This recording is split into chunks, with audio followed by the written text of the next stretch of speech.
Crimson flames dance across acres of ripening wheat as 5 men pass a bottle of expensive bourbon between them, their raucous laughter cutting through the night air as they watch a season's worth of crops burn to ash.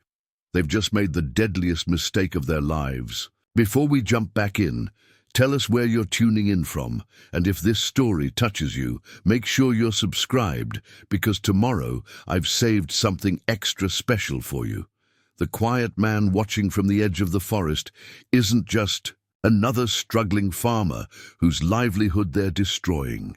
Mason Caldwell is the most feared military tactician and survival specialist the Special Forces has ever known. 15 years designing lethal traps and orchestrating ambushes for America's most classified operations earned him a reputation that made even hardened combat veterans speak his name in hushed tones. The Ghost. 7.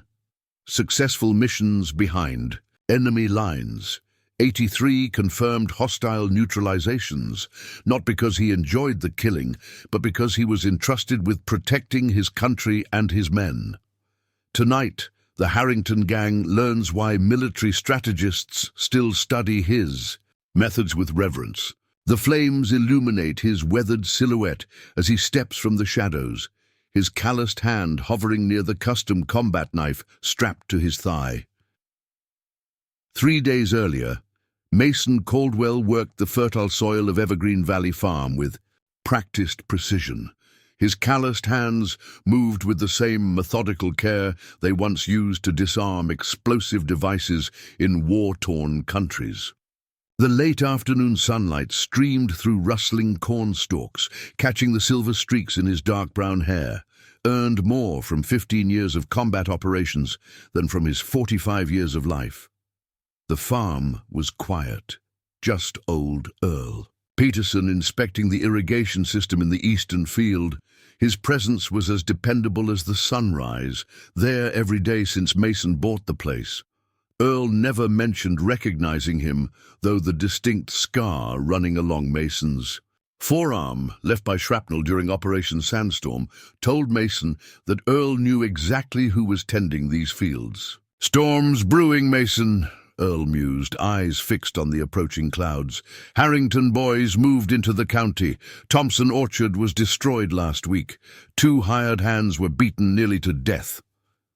Mason's hand paused imperceptibly on the "go." The Harrington gang. 5 men led by Victor Harrington, a name with connections to organized land acquisition schemes across 3 states. Once that information would have triggered his tactical assessment instincts. Now it just made him weary. "Sheriff handling it?" he asked, voice carefully neutral. His right hand hadn't strayed near the combat knife hidden beneath his work shirt in years. He intended to keep it that way. Earl snorted. "Sheriff Williams couldn't find his ass with both hands and a map.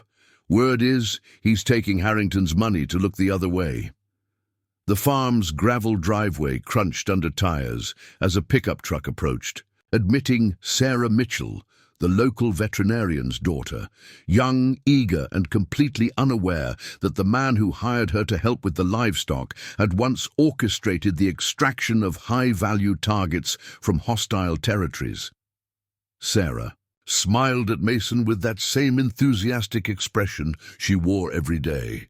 "Afternoon, Mr. Caldwell. Your usual fence check time today? Mighty quiet around here." Mason handed her the feeding schedule without being asked. "Most folks staying close to home, I expect, given the news." Sarah leaned forward, lowering her voice conspiratorially. "You heard about the Harrington gang, then? Dad says they're just passing through. Says we shouldn't worry." "Your dad's a damn fool," Earl growled from his perch on the tractor. "Harringtons don't pass through. They take over. Seen it happen in 2 counties already." Mason watched Sarah's face fall, saw the fear creep into her eyes. He remembered that look from 100 faces, civilians terrorized by armed insurgents who thought violence gave them power. Once he would have already been checking his gear, preparing for counter-surveillance, formulating an advanced strategy. But he'd buried that life, buried it along with the last target he'd eliminated when he realized he was becoming just another kind of weapon, precise but without purpose. The sound of an approaching vehicle drew their attention. This time, the afternoon light silhouetted a government-issued SUV Mason hadn't seen in years. Tall, broad-shouldered, with a Department of Defense credential catching the sunlight, the driver approached with military bearing. "It's been a long time, Ghost," Colonel James Westfield said quietly, using a name Mason had hoped never to hear again. The few workers in the field fell silent. Even Earl Peterson's hands stilled on the irrigation controls. "Don't call me that," Mason replied, his voice carrying an edge that made Sarah Mitchell step back instinctively. "What do you want?" Westfield approached at an unhurried pace, his footsteps deliberate in the soft earth. "Got a briefing from Homeland Security. Harrington gangs working their way through every agricultural community between here and the Canadian border, destroying crops, intimidating farmers, forcing land sales at pennies on the dollar." He placed a dossier on the wooden fence between them. Victor Harrington's face sneered up at them, his record of suspected crimes spanning 3 pages. "The Secretary has authorized me to offer reinstatement, full operational authority. We both know you're the only one who can stop them." Mason's finger traced the grain of the fence post, built with wood, harvested from his own land, trying to create something that sustained life instead of taking it. "I'm retired," he said firmly. "Find someone else." Westfield's face hardened. "There is no one else, and you know damn well retirement's not an option in our line of work." "Not really." He leaned closer, voice dropping. "The Ghost always returns when the mission requires it." Mason turned away, securing a loose fence board with deliberate care. "Gates that way, Colonel. Don't let it hit you on the way out." Westfield lingered for a moment, then left without another word. The silence he left behind felt heavy as thunder before a storm. "Mr. Caldwell," Sarah's voice quavered slightly, "what did he mean calling you Ghost?" Mason looked at the young woman, seeing the same innocence he'd lost so long ago. "Some questions are better left unasked, Sarah. Best head home now. It's getting late." As the sun set outside, Mason watched his few remaining workers filter out until it was just him and Earl Peterson again, keeping their silent vigil. He touched the knife hidden beneath his shirt, feeling its familiar weight. He had chosen peace, chosen to stop being the shadow that brought death. But as he looked at Harrington's sneering face on the dossier, a cold certainty settled in his gut. Whether he chose it or not, violence was coming. And deep down, in a part of himself he'd tried to bury, he was already calculating firing lines, planning defensive positions, remembering the familiar choreography of an ambush. Some warriors never truly find peace. They just slept, and Mason Caldwell had been sleeping far too long. That night, after the last worker left, Mason walked the familiar path to his modest farmhouse, nestled among ancient oak trees. The cool night breeze carried voices from town, too many people still awake, too much fear in the air. He'd learned to read a community's mood like others read weather, and right now, Riverdale was a thunderstorm about to break. In his bedroom, he knelt, beside a heavy metal trunk pushed against the wall. The key hung around his neck, untouched for 3 years. Inside lay the tools of his former trade, a custom sniper rifle that had provided overwatch on 4 continents, specialized tactical gear, a collection of knives and non-metallic weapons, designed for stealth operations, and a weathered field manual still bearing mud stains from his last deployment. Beneath the equipment lay mission reports, his historical record, though he'd never viewed them as such. Each operation detailed in those classified pages represented a choice, a moment when he decided who lived and who died. The responsibility had weighed heavier with each mission until he couldn't carry it anymore. A knock at his door startled him from dark memories. He closed the trunk, noting how his hands automatically checked for weapons he no longer carried. Old habits. Elizabeth Cooper stood on his porch, clutching her young son's hand. The widow ran the feed store in town, and her eyes were red from crying. "They came to the store," Elizabeth said without preamble. "Harrington's men said they're consolidating local supply chains. Said if I don't sell, accidents happen." Mason's jaw tightened. "Come in." He made coffee while Elizabeth settled into a kitchen chair, her son falling asleep against her shoulder. 2 years ago, Mason had helped Elizabeth navigate the complex paperwork after her husband's sudden death, and found her this new opportunity in Riverdale. Now another kind of predator threatened to take it all away. "How many came?" Mason asked. 3.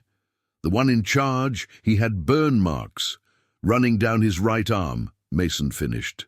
"Ryan Kelso used to run security for corporate land grabs before becoming Harrington's muscle." Elizabeth's eyes widened. "You know him?" Mason didn't mention that his intelligence briefing on Kelso had included the man's involvement in violent suppression of environmental protesters 3 years back. Preparing and narrating this story took us a lot of time, so if you are enjoying it, subscribe to our channel. It means a lot to us. Now, back to the story. He's calculating but impulsive. Won't move against you without orders, but won't hesitate once he has them. Elizabeth clutched her coffee cup. "People talk, you know, about who you used to be, what you used to do. People talk too much. They say you were the best tactical specialist the military ever produced, that you never failed a mission once. You accepted it." Mason stood, walking to his window. The moon cast long shadows across his fields, and somewhere out there, violent men were planning to destroy everything he'd built here, everything good people like Elizabeth had built. "That life's behind me," he said quietly. "Violence just breeds more violence. I learned that the hard way." "And what about when violence comes looking for you?" Elizabeth's voice hardened. "For all of us?" Before Mason could answer, hoofbeats thundered down the driveway. Both of them tensed, but it was only Sarah Mitchell riding past at a gallop, her face pale with fear even in the moonlight. "They're coming!" she shouted as she passed. "Harrington gangs riding in at dawn!" Mason watched Elizabeth's face crumple with fear and saw her clutch her son tighter. All across the valley, lights were coming on as the news spread, fear traveling like wildfire. "Go home," he told Elizabeth. "Lock your doors. Whatever happens tomorrow, stay inside with your boy." "What are you going to do?" Elizabeth asked, her voice barely audible. Mason's hand drifted to his neck, feeling the key that unlocked his past. "I'm going to tend my fields, same as always." But after Elizabeth left, Mason's steps carried him to the metal trunk again. The tactical gear was still supple, the weight familiar as sin when he laid it out. The specialized equipment slid into their compartments like old friends coming home. In his bathroom mirror, a stranger looked back at him. Not the respectable farmer of the past 3 years, but the shadow that had haunted America's enemies, the man who could orchestrate an ambush that would leave no survivors and no evidence. "Just in case," he said to his reflection. But the words rang hollow. Deep down, he knew you could bury the warrior, but not the instincts that kept him alive. They always clawed their way back to the surface when needed. He spent the rest of the night preparing his farmland, muscle memory taking over as he rigged early warning systems and defensive positions. The familiar ritual calmed him, even as it awakened something he'd tried to forget. The cold clarity of a strategist preparing for battle. Dawn would bring violence to Riverdale County. The only question was whether Mason Caldwell, reformed farmer, would stand aside and watch his community burn, or whether the ghost would emerge from retirement to remind the Harrington gang why they should have researched whose crops they were planning to destroy. Dawn painted the eastern sky copper and gold as Mason opened the doors to his equipment barn, maintaining his routine despite the tension hanging over Riverdale County. The fields were empty, except for a few nervous workers hurrying to secure irrigation lines, casting fearful glances toward the horizon. Earl Peterson arrived first, as always, but today his shotgun rested across his knees, rather than leaning against. "The tractor. Ain't your fight," Mason said, handing him a thermos of coffee. "Way I figure it," Earl replied, checking his shotgun's action. "My nephew would have lost his farm if you hadn't helped him negotiate that bank loan last year. Reckon I owe you." The rumble of engines announced visitors. Sheriff Williams swaggered into the yard, his polished badge gleaming against his stained uniform shirt. Two deputies flanked him, hands hovering near their holstered weapons. "Closing down today, Mr. Caldwell," Williams announced. "County Council's orders, safety concerns." Mason continued adjusting the harvester's blades. "The County Council doesn't own my property, Sheriff. Now see here." Williams's hand dropped to his gun but froze at the look in Mason's eyes. For just a moment the farmer vanished, replaced by something colder, deadlier. "That hand moves another inch," Mason said quietly, "and we'll all learn if you're faster than the man who neutralized Commander Rashid without a sound." The deputies exchanged nervous glances. Everyone had heard rumors about the Ghost's operations. In the Middle East, how he'd infiltrated a terrorist camp and eliminated a high-value target while surrounded by 50 armed men. Sheriff Williams's face reddened. "This is your last warning. Harrington's crew is coming, and smart folks are staying out of their way." "Like you, Sheriff," Earl spoke up. "Word is you're mighty smart when it comes to looking the other way for the right price." "Watch your mouth. Old man, or what?" Mason's voice cut through the tension. "You'll arrest him? Finally do your job? That'd be a nice change." William's hand trembled near his gun, but he didn't draw. Everyone in the yard knew what would happen if he did. Instead, he spat on Mason's freshly swept concrete and stormed out, his deputies scurrying after him. "He'll warn them about you," Earl said after they'd gone. Mason nodded. "Good. Maybe they'll be smart enough to ride on by." But he knew better. Men like the Harrington gang didn't back down, especially not from one man. Their kind of corruption, festered in the wounds they inflicted on good communities, grew stronger with each act of intimidation left unchallenged. The morning wore on. A few workers drifted in, more to share worried whispers than to complete their tasks. Mason gave them simple jobs, listening to fragments of conversation. 5 vehicles spotted at Miller's Creek, 2 hours out. Gangs grown to a dozen men. Burned the Henderson irrigation pumps at dawn. Sarah Mitchell burst in around noon, her young face flushed with excitement and fear. "Mr. Caldwell, Dad says they're demanding protection money from all the businesses. Say if we pay they'll leave us be." "Your dad's a veterinarian," Mason replied. "He should know better than to feed predators." "But Mr. Caldwell—" Mason fixed her with a hard stare. "Men like Harrington don't stop taking once you start giving. First it's money, then it's dignity, then it's life." He leaned closer. "You want to know what happens to communities that try to buy peace from predators? Ask Millfield, ask Cooperstown, ask any of the ghost towns that litter this region." The young woman paled.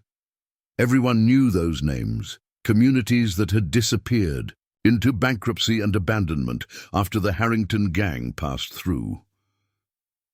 As afternoon shadows lengthened, Mason felt the familiar stillness settle over him. The calm before combat. He'd felt it 100 times while preparing operations, that moment when planning was complete and action imminent. Earl Peterson broke the silence. "You could leave. Ain't no shame in it. This town didn't do you any favors taking your paychecks." While whispering about your past, Mason touched the harvester's smooth metal, remembering the hours he'd spent restoring it, the community harvest festivals it had enabled, the livelihood sustained by its operation. "This is my home," he said simply. "Bought and paid for, and some things are worth fighting for." Through the barn door, he spotted dust clouds on the horizon. Just specks yet, but growing larger.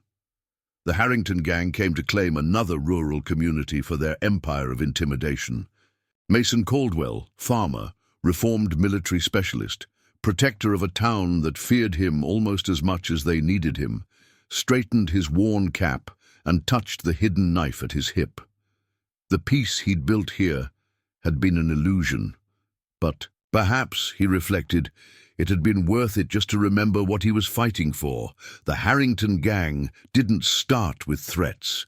They started with smiles. Victor Harrington himself strode into the equipment barn first, all charm and polished. Leather boots, 5 men filing in behind him. Scarred faces under baseball caps, gun bulges visible beneath untucked shirts, eyes that had seen too much violence to ever be trustworthy again. "Well now," Harrington drawled, surveying the nearly empty barn. "Mighty fine operation you've got. Here, Mr. Caldwell." Mason kept adjusting the harvester's settings, his movements unhurried. Mason Caldwell. Only Earl Peterson remained on his tractor seat, shotgun still across his knees. The rest of the workers had melted away when the gang's vehicles approached. Harrington pulled out a folding chair, the scrape against concrete loud in the silence. His men spread out casually, hands never far from their concealed weapons. "See, me and my associates, we're businessmen, looking to invest in local agricultural enterprises. Provide protection, you might say. Don't need protection." Mason tightened a bolt with methodical precision. Harrington's smile tightened. "Oh, but you do. Dangerous times.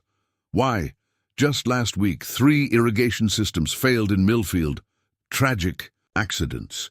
He pulled out a leather pouch heavy with cash. "Small weekly payment guarantees, nothing, unfortunately, happens here." Mason set down his wrench. "That a threat?" "Business proposition." Harrington leaned forward. "Smart folks take it. Others," he shrugged. "Well, accidents happen, like Elizabeth Cooper's husband." Mason's voice carried an edge that made the temperature in the room seem to drop. "That accident where a healthy man suddenly died after refusing to sell his feed store?" Harrington's men tensed, hands drifting closer to weapons. "You seem well informed, Mr. Caldwell." Mason met his gaze steadily. Recognition flickered in Harrington's eyes. The smile vanished. The ghost. His hand moved fast as a snake. But Mason was faster. A heavy wrench appeared in his grip, poised to strike before Harrington could clear his concealed pistol. "That would be a mistake," Mason said quietly. Harrington forced a laugh, hands raising slightly. "Now, boys, it seems we've stumbled into quite a situation. The famous ghost tending crops." His eyes narrowed. "Heard you'd gone soft. Humanitarian, maybe. Found your conscience." "Conscience was a choice," Mason replied. "One you're making really hard to keep." "Way I see it." Harrington stood slowly. "You've got 2 choices. Take our offer, live quietly, or we destroy everything you've built here piece by piece." The gang members spread wider, creating angles of attack. 6 against 1, not counting Earl Peterson. Bad odds, even for him. "Third, a choice," Mason suggested. "You ride out, find easier prey." Harrington's laugh turned ugly. "You think I'm afraid of some has-been operator? Times have changed, Ghost. We've got connections now, laws in our pocket. You're just a relic." He turned to leave, then paused. "You've got 1 hour. Smart money says you run." After they left, Earl spoke up. "They'll be back with more men." Mason nodded. "Get Elizabeth Cooper and the others to safety. Town hall basement, maybe. And you," he was already moving toward his farmhouse, "got some things to take care of." In his bedroom, Mason opened the metal trunk. The tactical gear settled on his body like a second skin, heavy with memory and purpose. Specialized equipment filled his pockets, each item with a specific function for what was coming. When he emerged, the man who had tended crops and sought peace was gone. The ghost moved in his place, eyes surveying terrain with tactical precision, every step calculated, body moving with lethal efficiency. Exactly 58 minutes later, the Harrington gang returned. 12 men this time, spreading out to surround the farmhouse. Harrington's voice carried on the wind. "Burn it! Start with the crops!" Molotov cocktails arced through the air. The wheat field, Mason's first successful crop since buying the farm, began to burn. Inside his barn, Mason checked his equipment one last time. Peace had been nice while it lasted, but some people only understood one language. Time to remind them why special operations veterans used to whisper his name in fear. Flames devoured Mason's wheat as he moved through the smoke like a phantom. The gang expected him to either flee or die. Instead, he used their own fire as cover. The first gang member died without a sound, a precise strike to the brainstem as he reloaded his makeshift firebomb. His body crumpled in the shadows behind the tractor shed. The second managed half a scream before Mason's knife found the gap between his ribs. By then it was too late for warnings. "Find him!" Harrington's voice carried over the crackling flames. 10,000 to the man who brings me his head." Mason allowed himself a cold smile. $10,000. That's what they valued his life at. He'd neutralized threats with billion-dollar bounties on their heads. Through the smoke, he counted. 10 men still moving, spreading out in pairs to search. Amateur mistake. He'd trained special forces teams across 3 continents. Rule 1. Never split your forces against a superior opponent. A bullet whizzed past his head. One of Harrington's men had spotted his shadow against the flames. Mason dropped and rolled, coming up behind an irrigation control box as return fire. Splintered plastic around him. "Got him pinned," someone shouted. "By the controls." Mason's hands moved with practiced efficiency. 3 precise movements. 3 men fell. No wasted motion, no hesitation. This wasn't about justice anymore. This was survival. Jesus Christ! The cry came from Ryan Kelso, the scarred enforcer.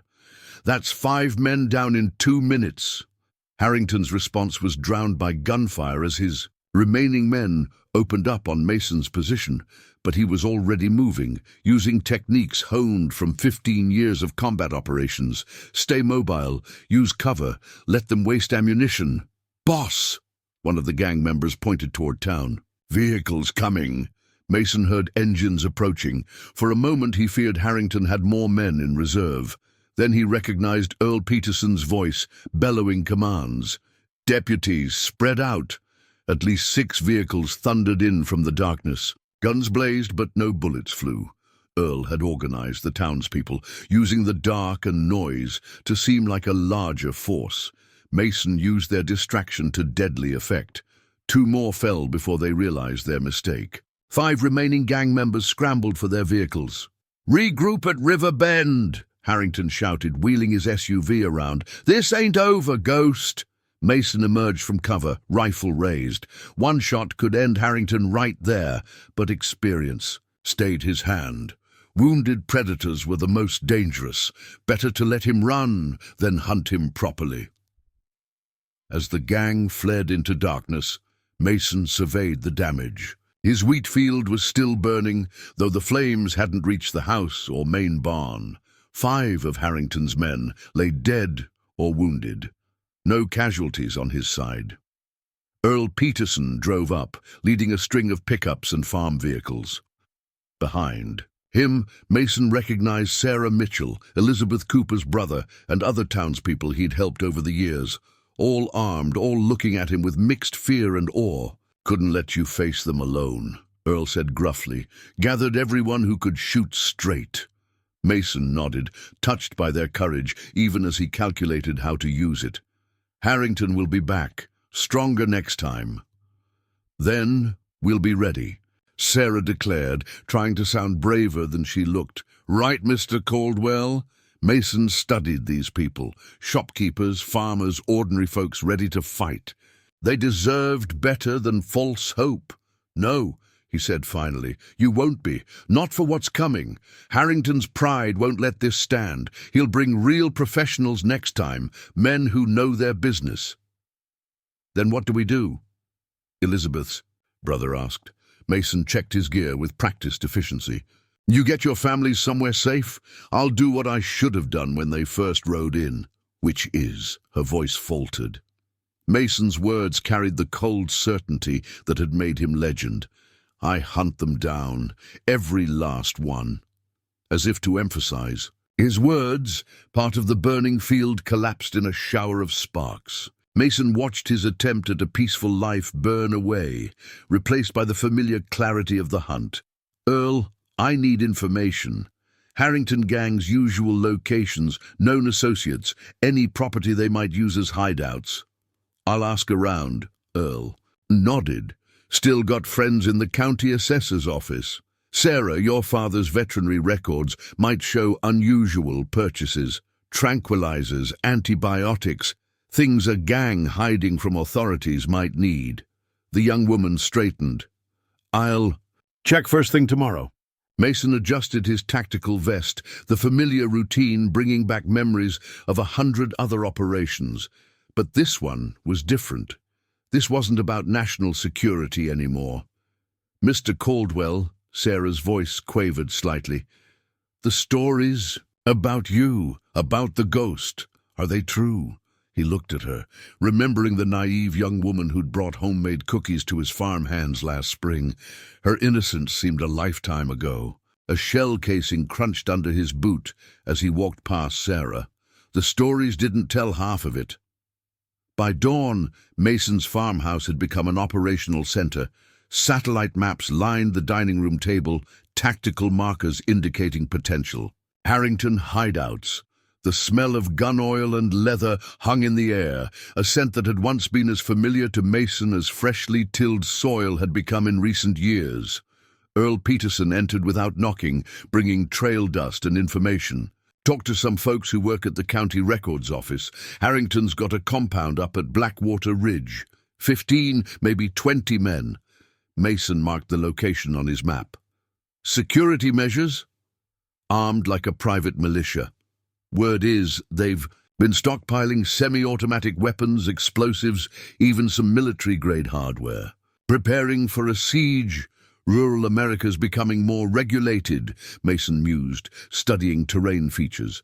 Men like Harrington know their window for open operations is closing. Earl hesitated. There's more. Ryan Kelso's been asking questions. About you. About what happened in Kandahar. Mason's hand stilled on the map. Kandahar, where he'd earned his reputation and his nightmares. What do they know? Just rumors. That you infiltrated a warlord's compound single-handed. That you neutralized 14 hostiles without firing a shot. Earl's weathered face showed concern. That you rigged the entire compound with improvised traps that made it impossible for reinforcements to enter. A knock interrupted them. Sarah Mitchell entered, carrying veterinary supply invoices, her young face showing strain from lack of sleep. Found. Something. She spread papers beside Mason's maps. Dad's been recording unusual purchases from a hunting outfitter that doesn't exist. Riverbed Supplies. Mason traced the connection. Riverbed Road connects directly to Blackwater Ridge. There's more. Sarah pointed to various entries. Similar.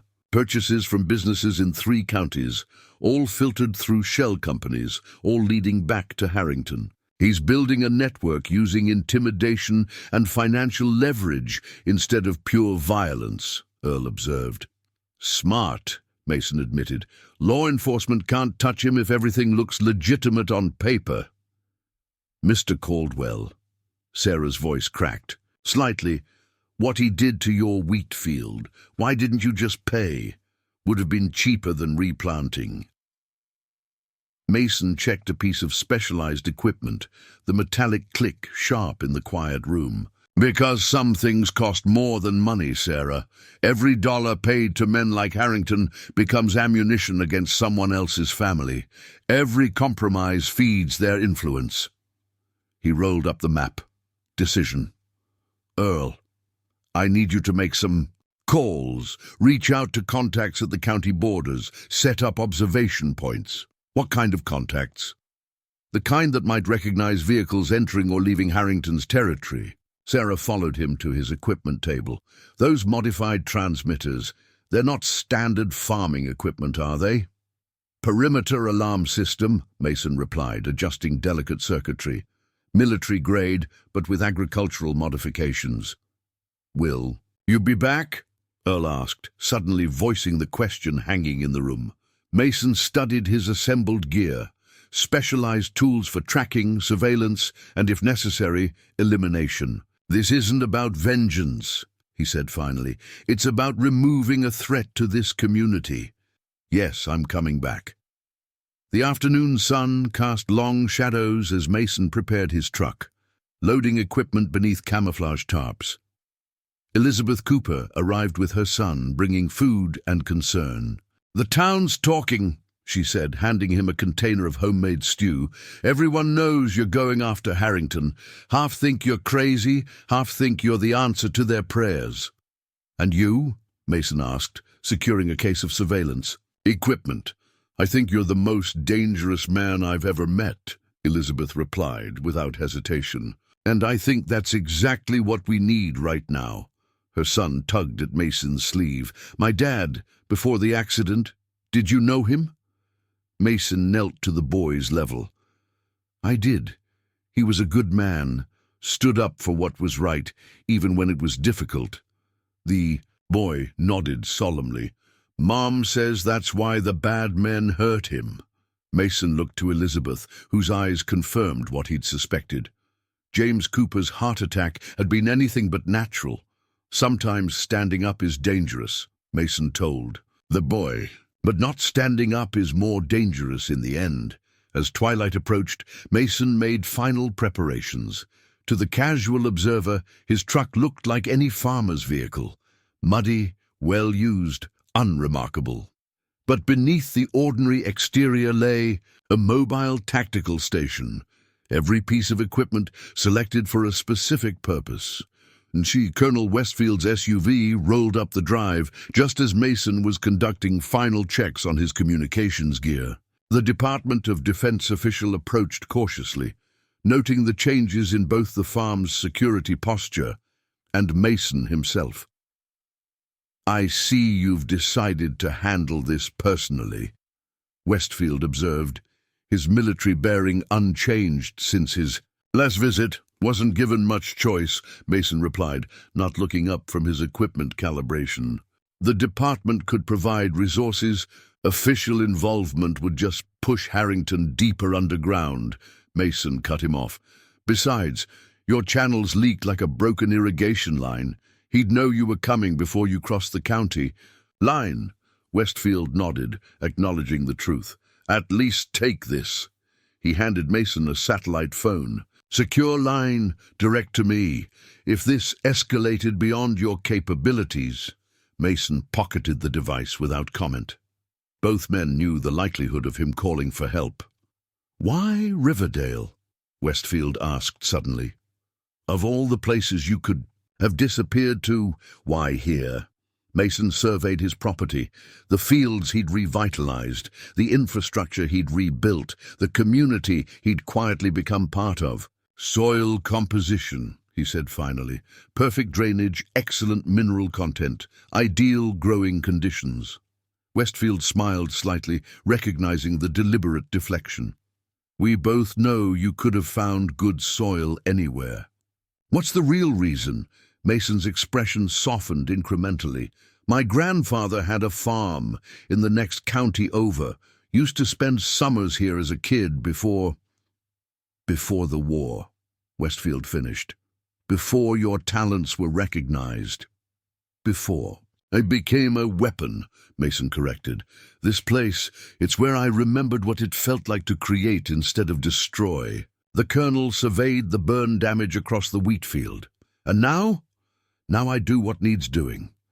Mason closed his equipment case with finality. "Some men only understand one language." As darkness fell, Mason briefed his impromptu civilian support team. Earl would coordinate communications from the farm, using the modified equipment Mason had set up. Sarah would monitor police and emergency frequencies, providing early warning of any official movements.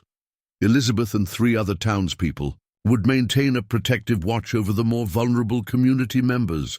Remember, this isn't about fighting them directly, Mason emphasized. Your job is information gathering and early warning only. If Harrington's men return while I'm gone, you evacuate. No heroics. Earl nodded grimly. What's your timeline? 3 days for reconnaissance. On the 4th, I move against their main compound. Mason distributed specialized communications devices. Check-ins every 6 hours. If you miss 2 consecutive check-ins, I abort and return immediately. Sarah examined her radio unit with trepidation. What if they've got more resources than we expect? Then I adapt, Mason replied with the quiet confidence of someone who had operated behind enemy lines with minimal support. This isn't my first asymmetrical engagement. As his allies departed to their assigned positions, Mason made one final check of his farm's defensive measures. He'd spent the day installing discreet early warning systems and non-lethal deterrence, technologies developed for forward operating bases in hostile territories, now repurposed to protect American farmland from domestic predators. The irony wasn't lost on him. Under cover of darkness, Mason drove his modified truck down rural back roads, avoiding main highways and surveillance cameras. 15 miles from Harrington's compound, he established his first observation post in an abandoned hunting blind overlooking a frequently used access road. From this elevated position, Mason documented vehicle movements using a high-powered spotting scope and directional microphone. Within hours, he'd identified patterns, supply runs at regular intervals, security rotations, communication protocols. Harrington ran his operation with unexpected discipline, suggesting military or law enforcement background among his lieutenants. By midnight, Mason had mapped 3 alternate approaches to the main compound, each offering different tactical advantages and challenges. He made notes in a weathered tactical journal, the pages filled with the same precise handwriting that had once detailed operations on 3 continents. Just before dawn, movement on the access road drew his attention. A convoy of 3 vehicles approached the compound, 2 pickups and an SUV with tinted windows. Mason adjusted his scope, capturing details. The lead vehicle carried armed men, professional security posture. The SUV's passenger, glimpsed briefly as they passed through the compound gates, was unfamiliar. An older man in an expensive suit, clearly out of place in the rural setting. Mason documented the visitor with methodical precision before relocating to his second observation point, a ridge overlooking the compound's eastern approach. By midday, he documented the compound's external security measures, motion sensors poorly disguised as wildlife cameras, armed patrols with predictable patterns, and a communications array more sophisticated than any legitimate agricultural operation would require. As afternoon shadows lengthened, Mason intercepted radio communications between Harrington's security teams. The encrypted transmissions would have deterred most listeners, but his modified equipment, developed for intelligence gathering in non-permissive environments, decoded enough to piece together concerning fragments. Shipment arriving Thursday. Double the security detail. Washington connection confirmed. Mason transmitted this information to Earl via their secure channel, adding it to the growing intelligence picture. Harrington wasn't just running a local intimidation operation. He was connected to something larger, more organized. On the second day, Mason infiltrated closer to the compound perimeter, utilizing terrain features and vegetation for concealment. The security showed signs of recent enhancement, new motion sensors, increased patrol frequency, specialized equipment. Harrington was preparing for something significant. Taking advantage of a patrol gap, Mason planted surveillance devices at key junction points around the compound, each disguised as ordinary debris or vegetation. These would provide real-time intelligence on movement patterns without requiring his constant presence. As dusk approached, Mason intercepted another communication, This one between Harrington and someone identified only as the consultant. Demonstrations were effective. Harrington's voice came through with minimal distortion. The Mitchell farm is next. After that, we'll control the entire watershed. Remember our timeline, the other voice responded. The land acquisition must be completed before the federal survey team arrives. Our investors are not patient people. Mason transmitted this information immediately. Sarah's father's veterinary practice bordered the county's primary water source. The pieces began falling into place. Harrington wasn't just bullying farmers for protection money. He was systematically acquiring control of the region's water rights. By the third day, Mason had compiled enough intelligence to formulate an operation plan. Harrington's compound housed approximately 20 men, with another 10 rotating through satellite locations. The security systems were sophisticated but exploitable. Most importantly, Mason had identified the compound's critical vulnerabilities: power supply, communications infrastructure, and psychological weak points. That evening, he returned to his farm to finalize preparations. Earl, Sarah, and Elizabeth met him in the equipment barn, now converted to an operational planning center. "They've been watching your property," Earl reported. 3 vehicles rotating. "Observation points, just watching, no attempts to approach." Mason nodded, unsurprised. "Gathering intelligence, they know I'm coming." "Then maybe we should reconsider," Sarah suggested, concern evident in her voice. "If they're expecting you—" "They expect a frontal assault," Mason corrected, laying out his equipment. "They're preparing for a siege mentality engagement.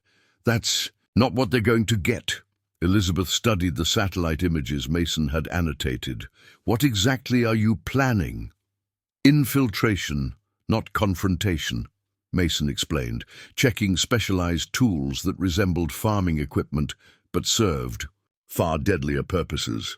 "Harrington's security is designed to keep people out, but every barrier has its gaps, and I've identified 18 exploitable vulnerabilities in their perimeter." "And once you're inside?" Earl asked. Mason's face showed no emotion as he assembled.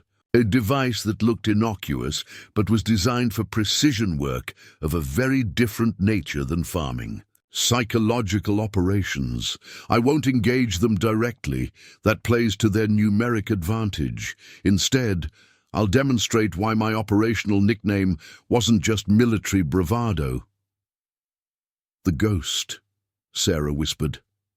Mason nodded. "Harrington's men are bullies accustomed to overwhelming their targets with superior force and intimidation. They've never experienced being hunted rather than the hunters." He looked up from his work, eyes reflecting a cold, tactical clarity. "By this time tomorrow, they'll understand the difference." As night fell, Mason made final modifications to his equipment. The tools of his previous life, adapted for this specific mission, felt unnervingly comfortable in his hands. He had spent 3 years trying to forget these skills. Now he embraced them with grim necessity. "One more thing," he told his small team as he prepared to depart. "If I'm not back in 48 hours, deliver this to Sheriff Williams." He handed Earl a sealed envelope, evidence linking him to Harrington's operation, his acceptance of bribes, and his knowledge of James Cooper's murder. "Send copies to the state police and FBI." Earl took the envelope with a solemn nod. "You expect not to return." "I plan for contingencies," Mason corrected. "Always have." The harvest moon rose full and bright as Mason departed, his vehicle following, an indirect route toward Harrington's compound. To any observer, he appeared to be just another farmer working late, his truck indistinguishable from dozens of others in the county. But beneath that ordinary exterior, the ghost was returning to the shadows that had once been his natural environment. Not for the country this time, not for some abstract geopolitical objective, but for something more immediate, the community that had accepted him when he sought to leave violence behind. Tomorrow, Victor Harrington would learn a fundamental lesson about the danger of threatening a man who had spent 15 years perfecting the art of bringing terror to those who believed themselves untouchable. The hunt had begun.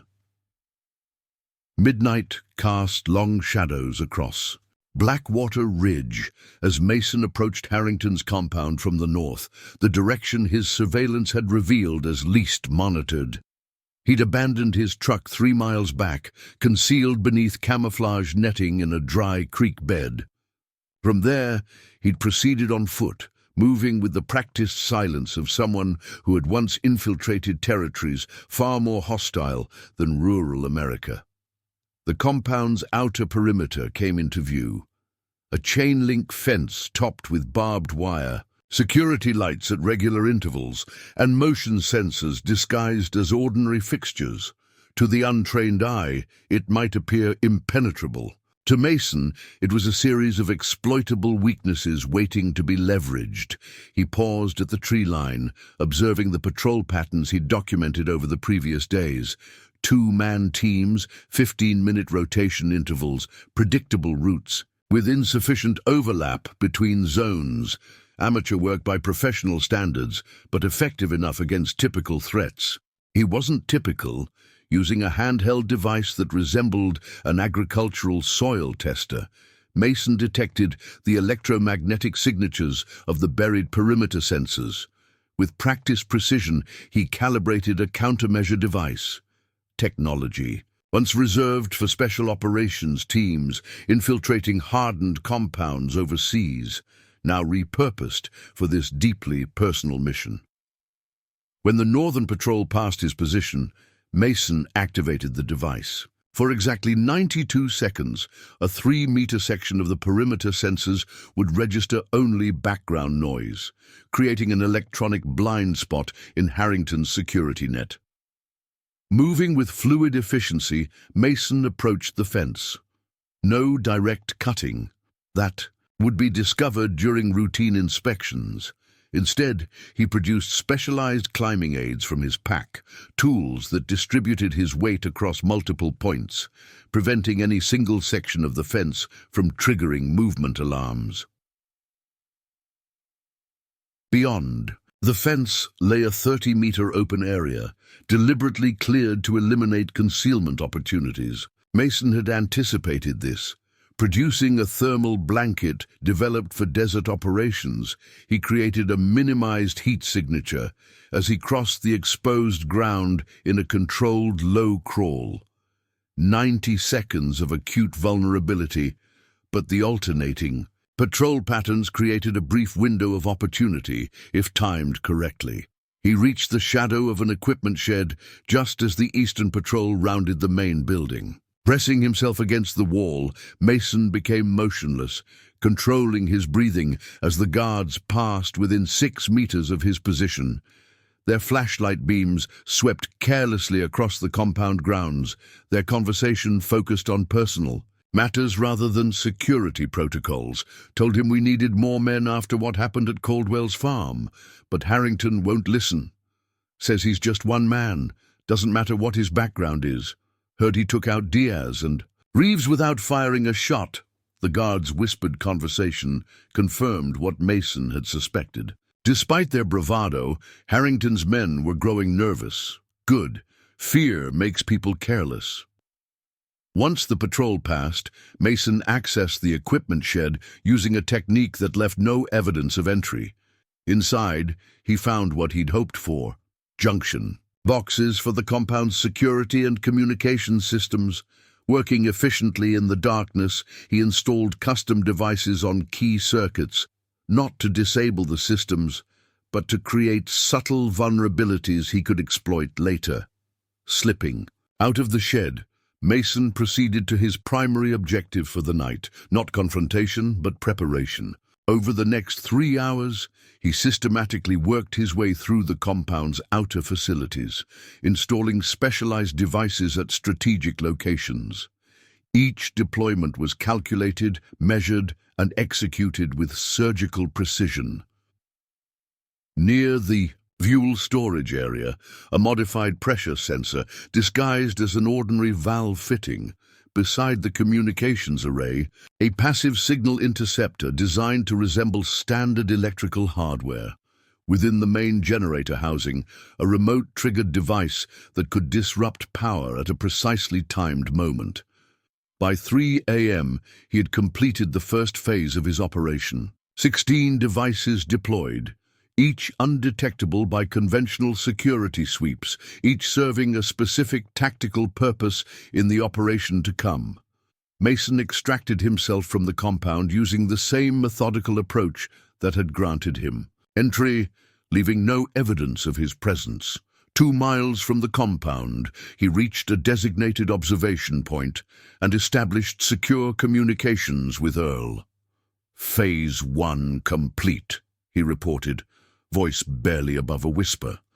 "No contact. No. A compromise? Roger that." Earl's voice came through the encrypted channel. "Any complications?" "Negative. Security remains predictable. No indication they've detected my preparations." Mason paused, listening to the night sounds around him. "Status report on Riverdale?" 3 Harrington vehicles observed conducting. Surveillance routes through town. No direct engagements. Sarah's father received a final offer for his practice, given 48 hours to consider. Mason processed this information. The timeline was accelerating, likely due to the mysterious consultant and the approaching federal survey team. Understood. Proceeding with Phase 2 tomorrow night. Maintain observation protocols. Will. Doogie, be careful, Ghost. The use of his operational moniker no longer bothered Mason. Sometimes you had to embrace what you were to protect what mattered. He spent the remainder of the night at his concealed forward position, reviewing intelligence and finalizing operational details. As dawn broke over the hills, Mason observed increased activity at the compound, supply deliveries, security rotation changes, and most significantly, the arrival of 4 new vehicles bearing out-of-state plates.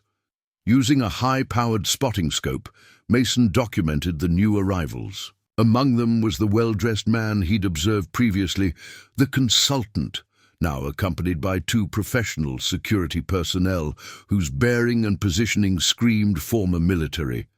Mason's infiltration had been perfectly timed. Whatever Harrington was planning was approaching its culmination. After ensuring his observation post remained concealed, Mason returned to his truck and drove a circuitous route back to his farm. Operational security dictated periods of rest between high-risk activities, and he needed to review the intelligence gathered overnight. At the farm, he found Elizabeth Cooper waiting, her son playing with one of the farm cats nearby. "Any news?" she asked, falling into step beside him as he walked toward the barn. "Progress," Mason replied, keeping operational details minimal. "Harrington's accelerating his timeline. We'll need to do the same." Inside the converted operations center, Earl and Sarah were monitoring communications and county police frequencies. The intelligence picture taking shape on their boards confirmed Mason's assessment. Harrington wasn't just consolidating local influence. He was preparing for something much larger. "Got copies of the county water survey from my contact at the assessor's office," Earl reported, pointing to maps spread across a workbench. "Every property Harrington's targeted sits above the northern aquifer. It's the largest untapped groundwater resource in the state." Sarah indicated notification documents she'd obtained. "And this federal survey team arriving next week. They're not just assessing agricultural conditions, they're evaluating water quality and volume for potential municipal supply contracts." The pieces aligned with Mason's operational assessment. Harrington's not just intimidating farmers. He's orchestrating a water rights grab, control the aquifer, control the region's future development. "That explains the outside investors," Elizabeth added. "My husband mentioned something similar before his accident, said some corporation was buying mineral and water rights through shell companies. Mason studied the maps with the tactical eye of someone accustomed to identifying critical vulnerabilities. The Mitchell veterinary practice. It sits directly above what appears to be the primary access point to the aquifer. Sarah nodded. Dad's property includes the old Willoughby Spring. It's been in continuous use since the county was founded, which makes it a grandfathered water right with legal precedence, Mason finished. If Harrington controls that property, he controls access to the entire aquifer. Dad would never sell, Sarah insisted, not knowingly. Men like Harrington don't rely on willing participation, Mason replied, his voice carrying the weight of experience. When intimidation fails, they escalate. The implication hung heavy in the converted barn. James Cooper's heart attack was unlikely to be the last suspicious death if Harrington's plans proceeded unchecked. Mason made his decision. We accelerate. Phase 2 begins tonight, not tomorrow. What's Phase 2? Elizabeth asked. Psychological operations, Mason replied, checking specialized equipment with practiced hands. Harrington's men are accustomed to being feared. Tonight, they learn what it means to be afraid. As dusk approached, Mason made final preparations. The equipment laid out before him represented years of specialized training and operational experience, tools, and techniques developed for environments far more hostile than rural America, now repurposed for this deeply personal mission. I've been monitoring their radio traffic, Sarah reported, removing her headphones. They've doubled patrols around the compound. Something's happening tomorrow. They keep referencing a demonstration at my father's property. Mason nodded. The information confirming his operational timeline. They're planning to make an example of your father. Standard intimidation tactic. Target the most respected member of the community to break collective resistance. We should warn him, Sarah insisted, fear evident in her voice. Not yet, Mason cautioned. Any change in routine could alert Harrington's surveillance. For now, we proceed as planned. He checked his watch. I move in 90 minutes. Earl, final equipment check. The older man methodically verified each component of Mason's specialized gear. Communication system operational. Remote. Triggers calibrated. Surveillance countermeasures active. He paused, looking at the assembled equipment with newfound understanding. This isn't a standard military issue, is it? No, Mason confirmed without elaboration. Some aspects of his former operations remained classified, even years later. As darkness settled over the farm, Mason prepared to depart. He'd selected specialized clothing, not tactical gear that would stand out, but modified work attire with integrated capabilities. Every element served both concealment and operational functionality. If I'm not back by dawn, he instructed the others, proceed with the contingency protocol. Evacuate to the designated safe location and contact Westfield using the secure channel. You're expecting significant resistance, Elizabeth observed, her eyes tracking his meticulous preparations. I'm expecting the unexpected, Mason corrected.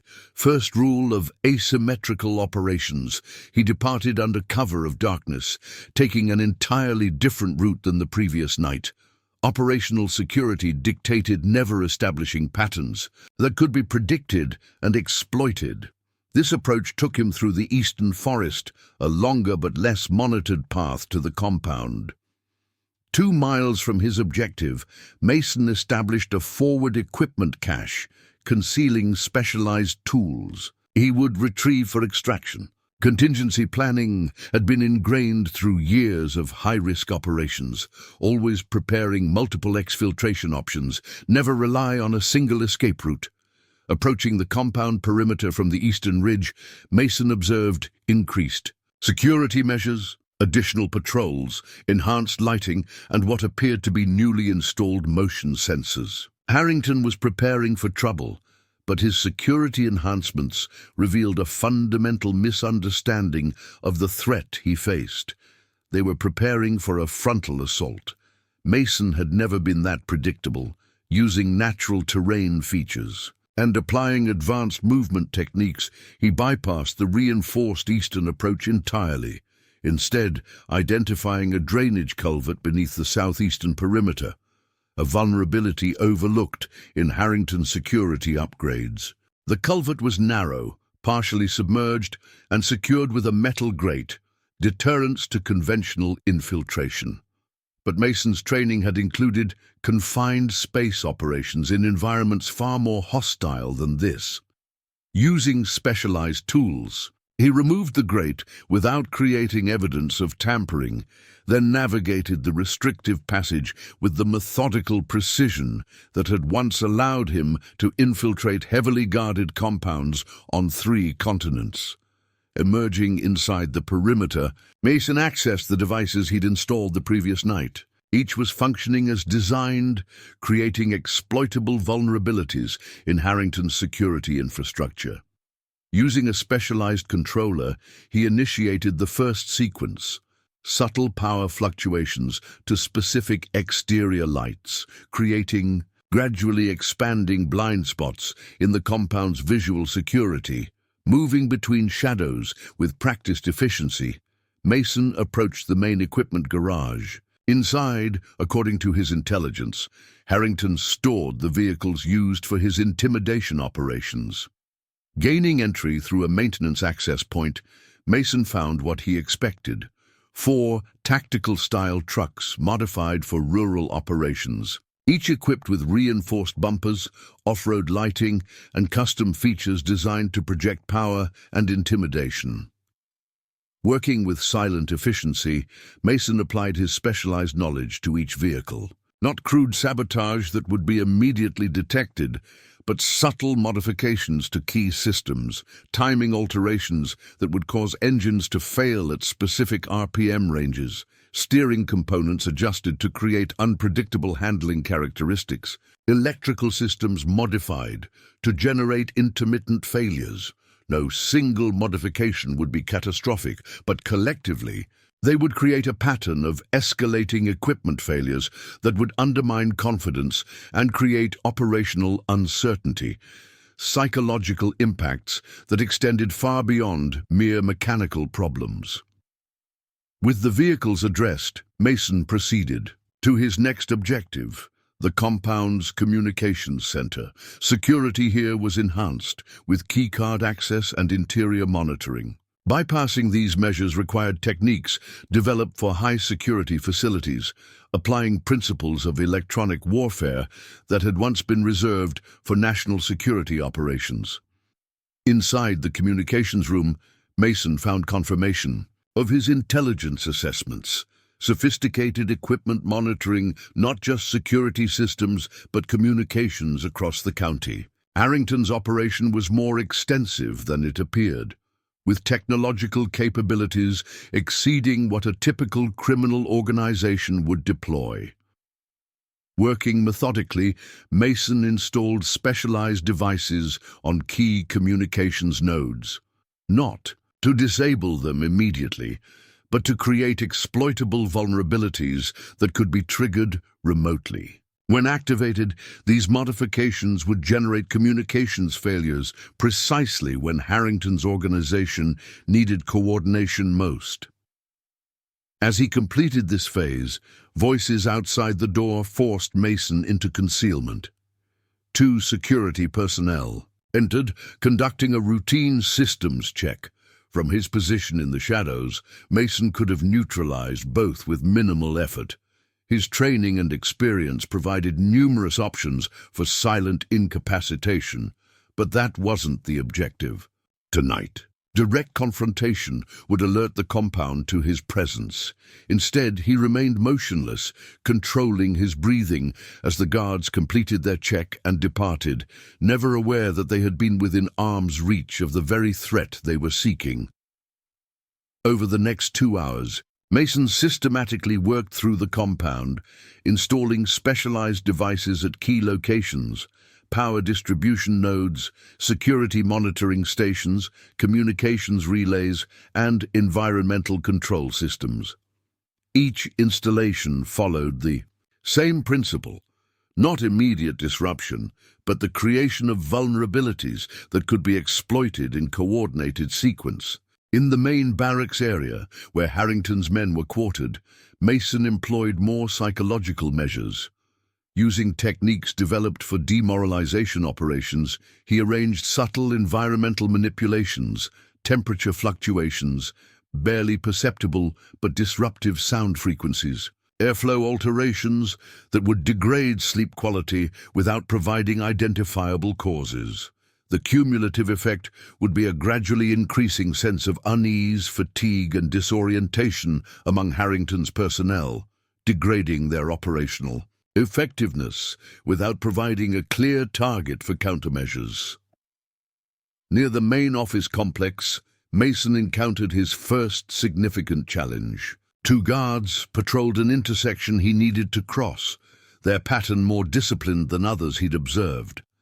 Analyzing their movement, Mason identified a 7-second window when neither guard had direct line of sight to his position. Timing. His movement precisely, he crossed the exposed area during this narrow window, his passage silent and efficient, the product of thousands of hours of specialized mobility training in environments where detection meant compromise. Inside the administrative building, Mason located what intelligence suggested was Harrington's personal office. The security here was enhanced, biometric access controls and motion detection, but these measures had been designed to deter conventional threats, not someone with Mason's specialized training. Bypassing the security required techniques developed for intelligence operations against advanced adversaries, applying principles of sensor defeat and access control manipulation that few outside specialized units would recognize, much less counter. Inside the office, Mason found confirmation of the operation's true scope, detailed maps of the county's water resources, geological surveys of the northern aquifer, and most significantly, communications with entities identified only by corporate designations. The documentation confirmed what they'd pieced together. Harrington was facilitating a comprehensive water rights acquisition scheme using intimidation and violence to secure properties that would provide controlling access to the region's most valuable natural resource. Mason documented this evidence using specialized equipment, creating secure copies that could be provided to appropriate authorities when the operation concluded. The intelligence gathering complete, he proceeded to the final phase of tonight's infiltration, the psychological operation that would begin undermining Harrington's control. In Harrington's private quarters, Mason deployed his most sophisticated measures. Using techniques once reserved for high-value target psychological operations, he created subtle environmental alterations that would be imperceptible individually but cumulatively significant. Air circulation patterns that would carry barely detectable scents associated with stress responses, surface textures modified to create subconscious discomfort, ambient sound characteristics adjusted to disrupt cognitive processing. None of these measures would be consciously identified, but collectively they would create mounting psychological pressure, the growing sense that something was wrong, that security had been compromised, that the compound was no longer a safe environment. As a final measure, Mason left a calling card, not an overt message but an arranged pattern of objects in Harrington's quarters that subconsciously echoed the operational signature once associated with the ghost. To most observers, nothing would appear disturbed. To those familiar with certain classified operations, the pattern would be unmistakable. With these measures in place, Mason initiated the first phase of active operations. Using his remote controller, he triggered a sequenced pattern of minor disruptions throughout the compound. Momentary power fluctuations, communication static, security camera glitches, and environmental system irregularities. No single incident would raise significant alarm, but collectively they established a pattern of escalating system failures that would heighten awareness and begin generating the operational stress that degraded organizational effectiveness. From his concealed position near the perimeter, Mason observed the initial response: increased security patrols, communication checks, and visible confusion among Harrington's personnel. The psychological operation had begun. Tomorrow night, he would escalate to Phase 3, direct action against Harrington's core operations. Extracting from the compound required the same methodical approach that had enabled his infiltration. Using the drainage culvert access point, Mason departed the facility without detection, retrieving his cached equipment and proceeding to his observation post 2 miles from the perimeter. From this position, he established secure communications with Earl. Phase 2 complete, he reported. No contact, no compromise. Evidence secured confirming aquifer acquisition operation. Understood. Earl's voice came through the encrypted channel. Situation in town is escalating. Sheriff's deputies conducted inspections at 3 businesses that refused Harrington's offers. Sarah's father received a visit from county officials questioning his property water usage rights. They're accelerating their timeline, Mason noted. We'll proceed with Phase 3 tomorrow as planned. Coordinate with Elizabeth to implement the contingency evacuation for priority community members. As dawn approached, Mason conducted a final observation of the compound. Already, he could detect increased activity, additional patrols, security checks, and visible signs of confusion as Harrington's personnel responded to the unexplained. System issues throughout the facility.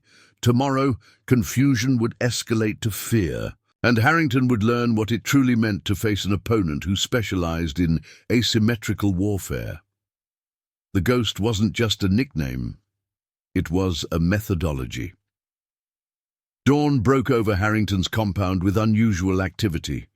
Through his high-powered observation scope, Mason watched security teams conducting comprehensive sweeps of the perimeter, checking equipment that had experienced unexplained malfunctions overnight.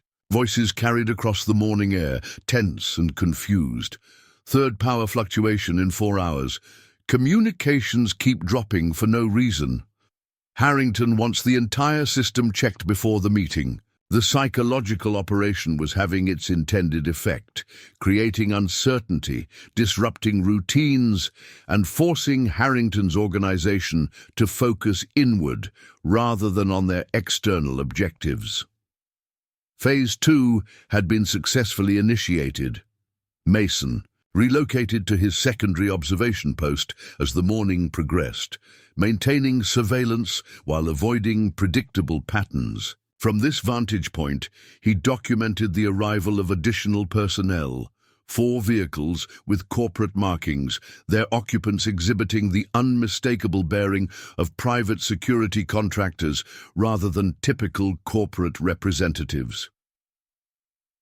The information aligned with the intelligence gathered during his infiltration. Whatever Harrington was planning was scheduled to culminate soon, likely coinciding with the Federal Survey Team's arrival. The timeline for intervention was compressing. Using secure communication protocols, Mason updated Earl on the developing situation. Additional personnel arriving at the compound, he reported. Professional security profile, corporate cover. Recommend accelerating community protection measures. Already on it, Earl responded. Elizabeth has organized a community safety meeting at the church, getting vulnerable residents consolidated where we can protect them if needed. He paused. Sheriff's been making rounds this morning. Doesn't look routine. Expected, Mason acknowledged. Harrington's accelerating his timeline means law enforcement assets will be leveraged more aggressively. Maintain distance, avoid engagement. After completing his morning surveillance, Mason returned to the farm via an indirect route, implementing counter-surveillance measures to ensure he wasn't followed. The property had been transformed in his absence, defensive positions established. At key access points, communication equipment upgraded and contingency supplies organized for rapid deployment. Sarah Mitchell met him at the equipment barn, her expression tense. Dad called. County water officials showed up at his practice this morning with Sheriff Williams. Said they needed to conduct an emergency inspection of the Willoughby Spring. When he asked for documentation, they threatened to arrest him for obstruction. Intimidation escalation, Mason noted, reviewing the farm's security posture. They're laying groundwork for legal pressure to complement their physical threats. Did he allow the inspection? Sarah nodded. Didn't have much choice with the sheriff there. They took water samples, photographs, and measurements of the spring catchment area. Documentation for the acquisition, Mason explained. They're building a case for condemnation if he refuses to sell voluntarily. Elizabeth Cooper entered, carrying updated maps of county property ownership. 3 more farms signed transfer papers this morning, all properties bordering the northern aquifer access points. Mason studied the pattern, his tactical assessment, confirming what the evidence revealed. They're moving to secure the entire watershed. Once they control access, they control the resource. But why now? Elizabeth asked. That aquifer has been there for generations. What's changed? Earl joined them, carrying documents obtained from his contact at the county offices. These federal water quality regulations taking effect next month might explain it. New provisions about private versus municipal water rights. Looks like controlling the aquifer before these regulations are implemented would grandfather certain access rights. Mason absorbed this information, integrating it into the operational picture. The timeline aligns.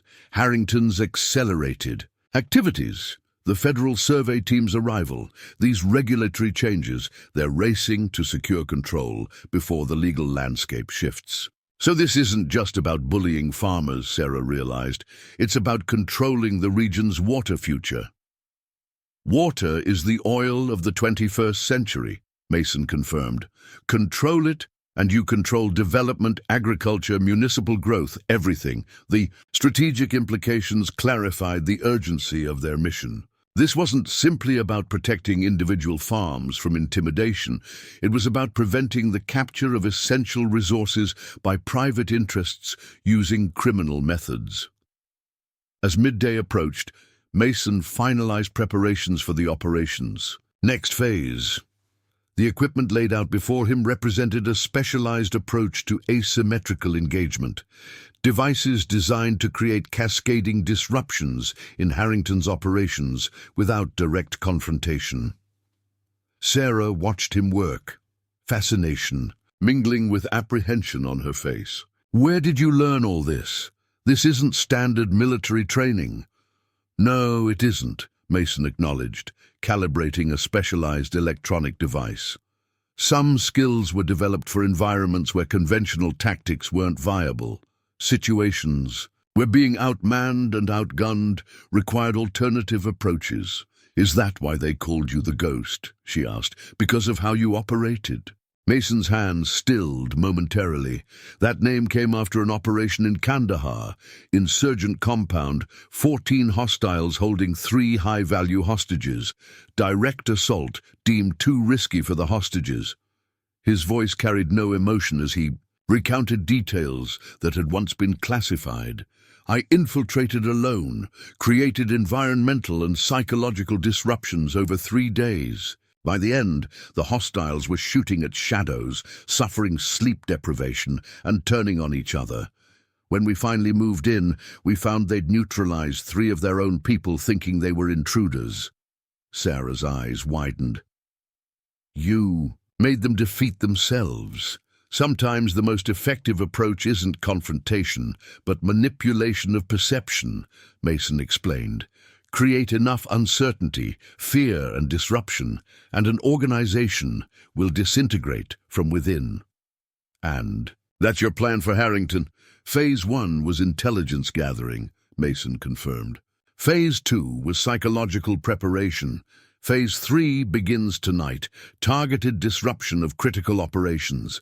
Their conversation was interrupted by Earl, urgency evident in his movements. Just intercepted the Sheriff's Department communications. They're organizing a safety inspection of your property, Mason. Expected arrival within the hour. Mason nodded, unsurprised. Harrington's counter-move. Law enforcement pressure to keep me occupied while they proceed with their timeline. He glanced at the specialized equipment laid out before him. We adapt. Sarah, move this equipment to contingency location 3. Elizabeth, activate the community alert network. Earl, prepare to implement communication protocols beta.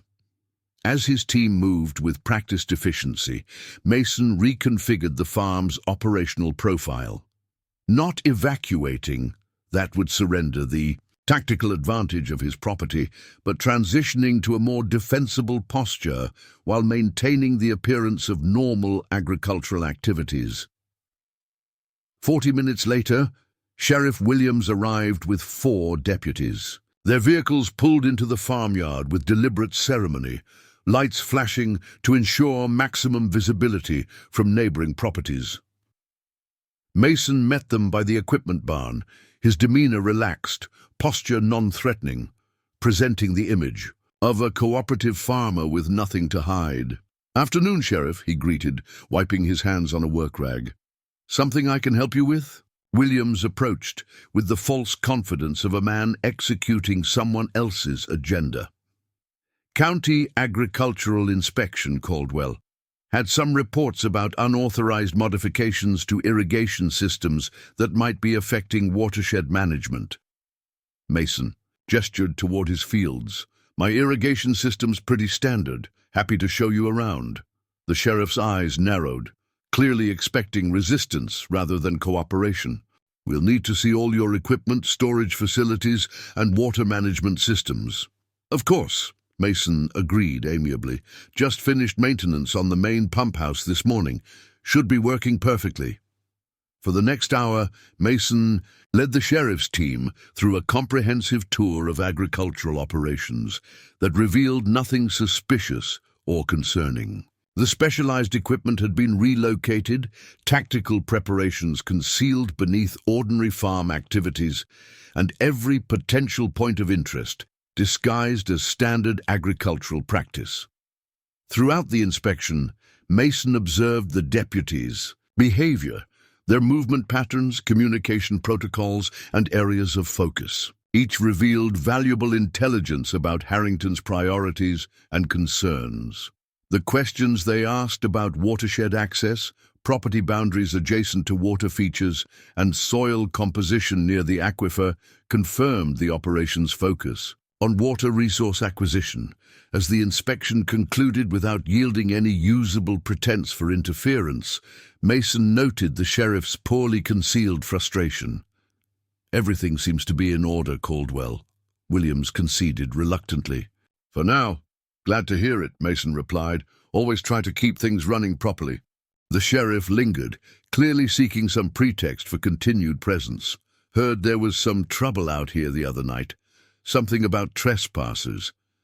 "Just some kids playing with fireworks, I think," Mason responded with casual dismissal. "Nothing serious." "That right?" Williams's tone sharpened. "Because I got reports of gunfire and explosions. Sounded more like a combat zone than teenage pranks." Mason shrugged. "You know how stories grow with retelling, Sheriff, especially when folks are already nervous about outsiders causing trouble."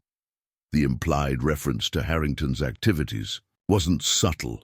Williams's jaw tightened, but he found no opening for escalation without revealing his connections to the very outsiders in question. "We'll be keeping an eye on things," the sheriff warned as he departed. "Community safety concerns, and all that. Appreciate your dedication to public service," Mason replied, the irony evident only to those who understood the sheriff's compromised position. As the law enforcement vehicles disappeared down the driveway, Earl emerged from his observation position in the grain silo. "They planted something," he reported, descending the ladder. Deputy Mercer placed an object under the east equipment shed, while the others kept you occupied at the irrigation controls. Mason nodded, unsurprised. Surveillance device, most likely. Standard counterintelligence tactic when direct confrontation isn't viable. Want me to remove it? No, Mason decided after brief consideration. Knowledge of their surveillance gives us an advantage. We'll feed it carefully selected information while conducting actual operations outside its range. As afternoon transitioned to evening, Mason's team reassembled at the farm. The inspection had achieved its intended purpose, confirming Harrington's priorities, revealing his access to law enforcement resources and providing insight into his intelligence-gathering methods. They're getting desperate, Elizabeth observed, reviewing the day's developments.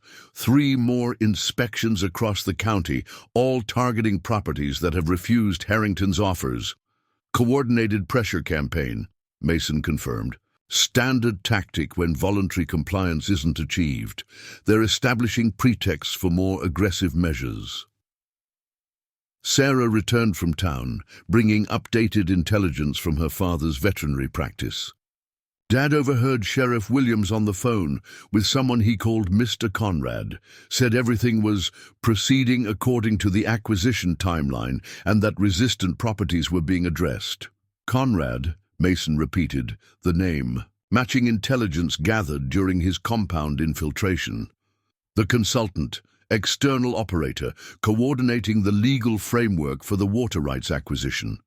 Earl spread county property maps across the planning table, highlighting recent ownership transfers. Patterns clear now. Every property changing hands sits above the northern aquifer flow channels. They're securing the entire watershed piece by piece.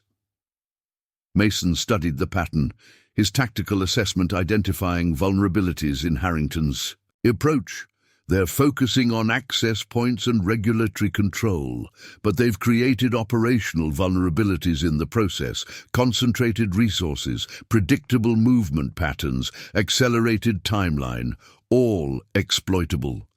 The sun began, setting as Mason finalized preparations for the operation's next phase. The equipment prepared for tonight's activities represented an escalation from psychological disruption to targeted interference with Harrington's core operations.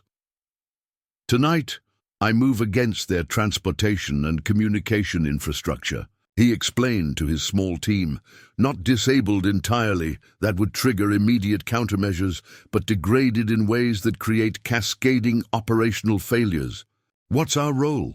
Elizabeth asked. Maintain situational awareness here, Mason instructed.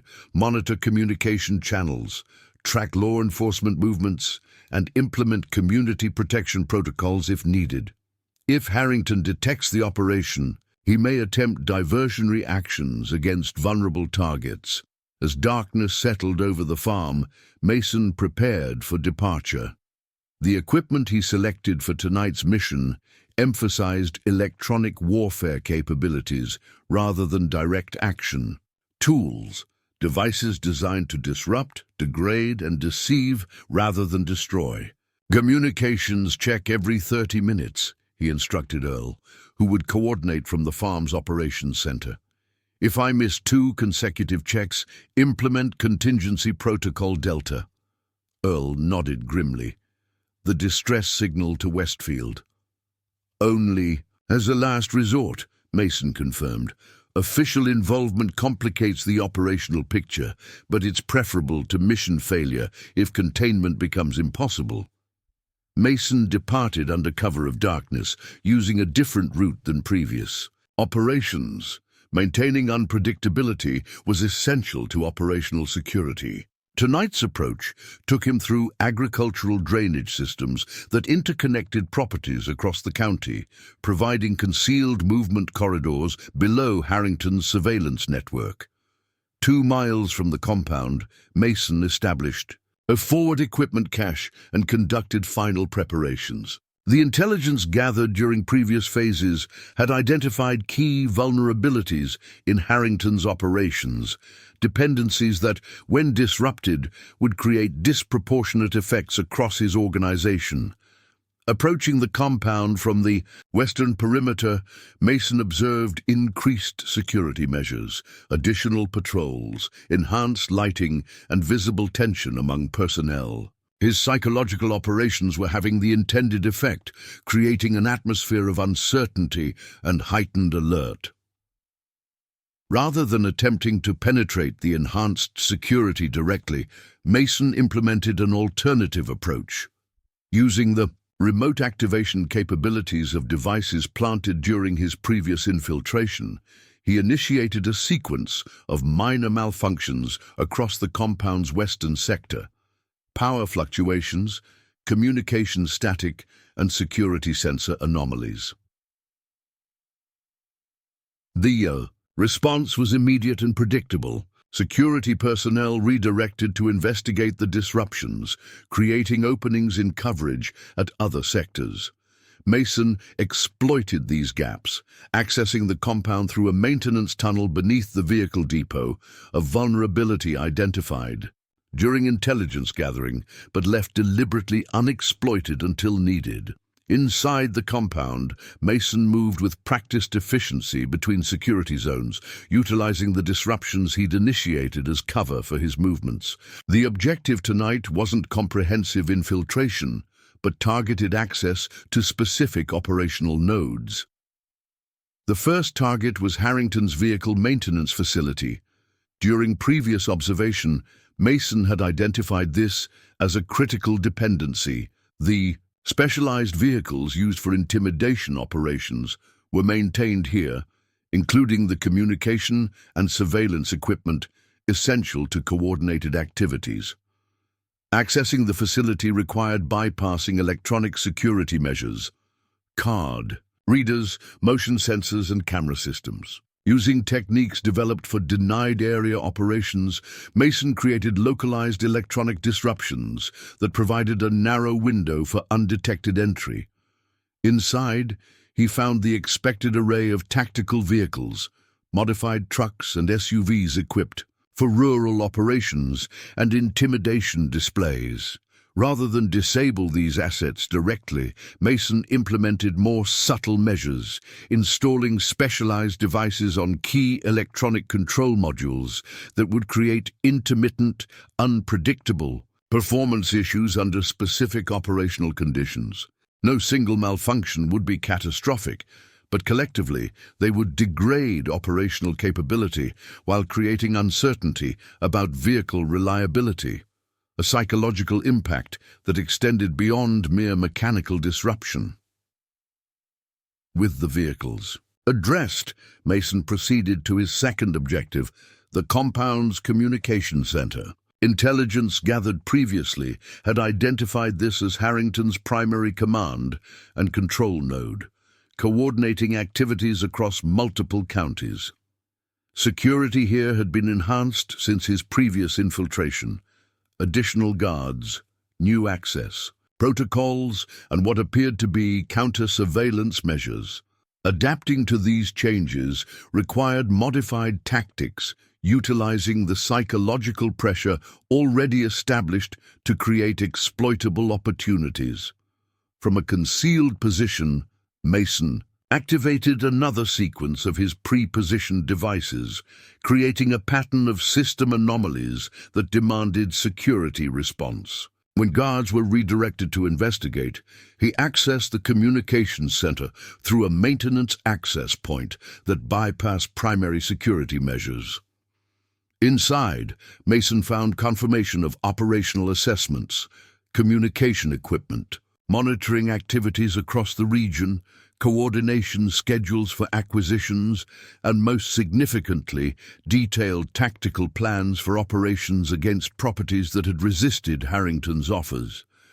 The documentation revealed the next day's targets: 3 properties scheduled for enhanced persuasion, including Sarah Mitchell's father's veterinary practice. The timeline was accelerating even faster than anticipated. Working with practiced efficiency, Mason implemented specialized measures on the communications infrastructure, not disabling it entirely, but introducing subtle vulnerabilities that would degrade reliability precisely when coordination was most critical. Electromagnetic spectrum analyzers would detect nothing immediately concerning. But under operational stress, the system would experience cascading failures that would undermine command and control precisely when Harrington's organization needed it most. As he completed this task, voices outside the door forced Mason into concealment. 2 security personnel entered, conducting a systems check in response to the anomalies he'd triggered throughout the facility. Third malfunction tonight. Harrington's going crazy about these failures. Conrad wants everything operational for tomorrow's demonstration. The conversation confirmed the operational intelligence. Something significant was planned for the following day. A demonstration that would likely involve escalated intimidation against resistant property owners. When the guards departed, Mason proceeded to his final objective for the night, Harrington's Tactical Planning Center. Intelligence gathered during previous phases had identified this as the coordination hub for operations across the county, where targeting decisions were made and resources allocated. Accessing this facility required Mason's most advanced infiltration techniques. The security here represented the compound's most hardened measures, designed to prevent exactly the type of interference he intended to implement. Using specialized equipment developed for operations against sophisticated adversaries, Mason created a precisely calibrated electronic disruption that provided a narrow window for undetected access. The technique would work only once. The system would adapt to prevent recurrence, but once was sufficient for tonight's objectives.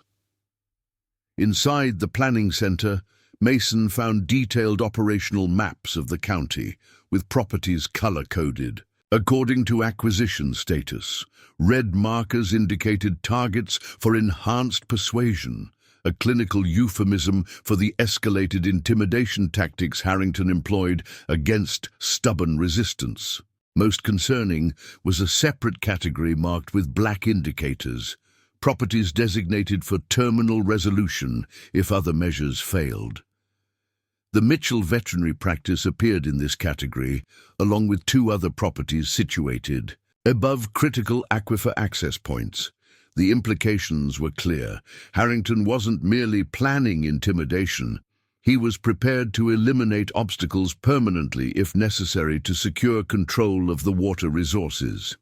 Mason documented this intelligence, using specialized equipment, creating secure evidence that could be provided to appropriate authorities when the operation concluded. With this task complete, he proceeded to implement the final phase of tonight's mission, targeted disruption of Harrington's planning capabilities. Using techniques developed for psychological warfare operations, Mason subtly altered key elements of the tactical planning materials. Not obvious changes that would be immediately detected, but precision modifications to coordinates, timing sequences, and resource allocations that would create cascading failures when operations were implemented. No single alteration would raise immediate concern, but collectively they would ensure that Harrington's operations tomorrow would experience critical failures at decisive moments. Vehicles malfunctioning during intimidation attempts, communications failing during coordination, and tactical plans directing resources to incorrect locations. The cumulative effect would be operational paralysis, precisely when Harrington needed coordinated action most, creating opportunities for Mason's next phase, direct intervention against key leadership. As he completed these measures, Mason detected increased activity throughout the compound, security patrols converging on sectors where his triggered anomalies had created disruption. The window for undetected extraction was narrowing. Implementing a pre-planned exfiltration route, Mason departed the planning center through maintenance access points that bypassed primary security cordons. The route required navigating confined spaces and security blind spots identified during intelligence gathering, a path that exploited the compound's structural vulnerabilities rather than confronting its strengths.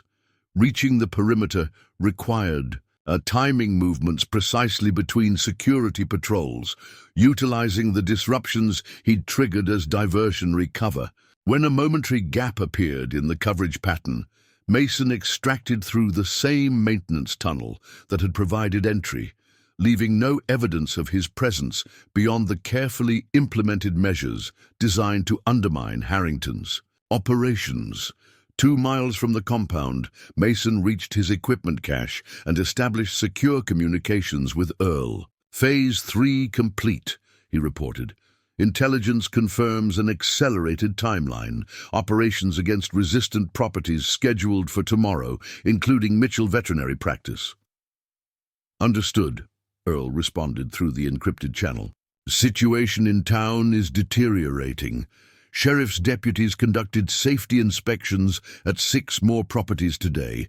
2 families reported direct threats if they don't sell. They're consolidating control before implementing final acquisitions, Mason assessed. Proceed with community protection measures. Priority focus on properties marked for terminal resolution. Mitchell Practice and the Henderson and Turner farms. As he concluded this communication, Mason detected movement on the ridge above his position. A 2-man patrol following a search pattern consistent with professional security operations rather than routine surveillance. They were hunting, for him specifically, implementing counter-infiltration protocols triggered by the anomalies he'd created within the compound. Harrington wasn't merely responding to disruptions, he was actively seeking their source. The operational dynamic was shifting. Tomorrow would require more than tactical disruption. It would demand direct intervention against Harrington's leadership.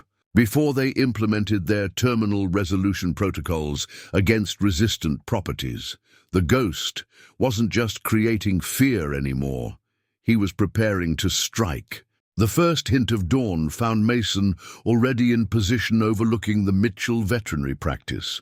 After evading Harrington's search parties the previous night, he'd proceeded directly to this location, identified as a primary target for today's enhanced persuasion operations. According to the intelligence gathered during his compound infiltration, Harrington planned a definitive demonstration here, one designed to break remaining resistance in the community by targeting its most respected member.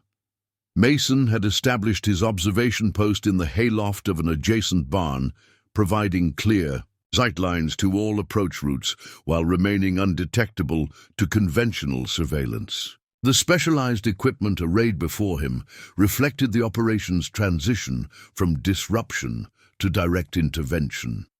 Tools designed for precision action, rather than merely creating psychological effects. His secure communication device activated. With Earl's coded signal, movement at the compound, the older man reported from his monitoring position. 4 vehicles departing, heading south toward town.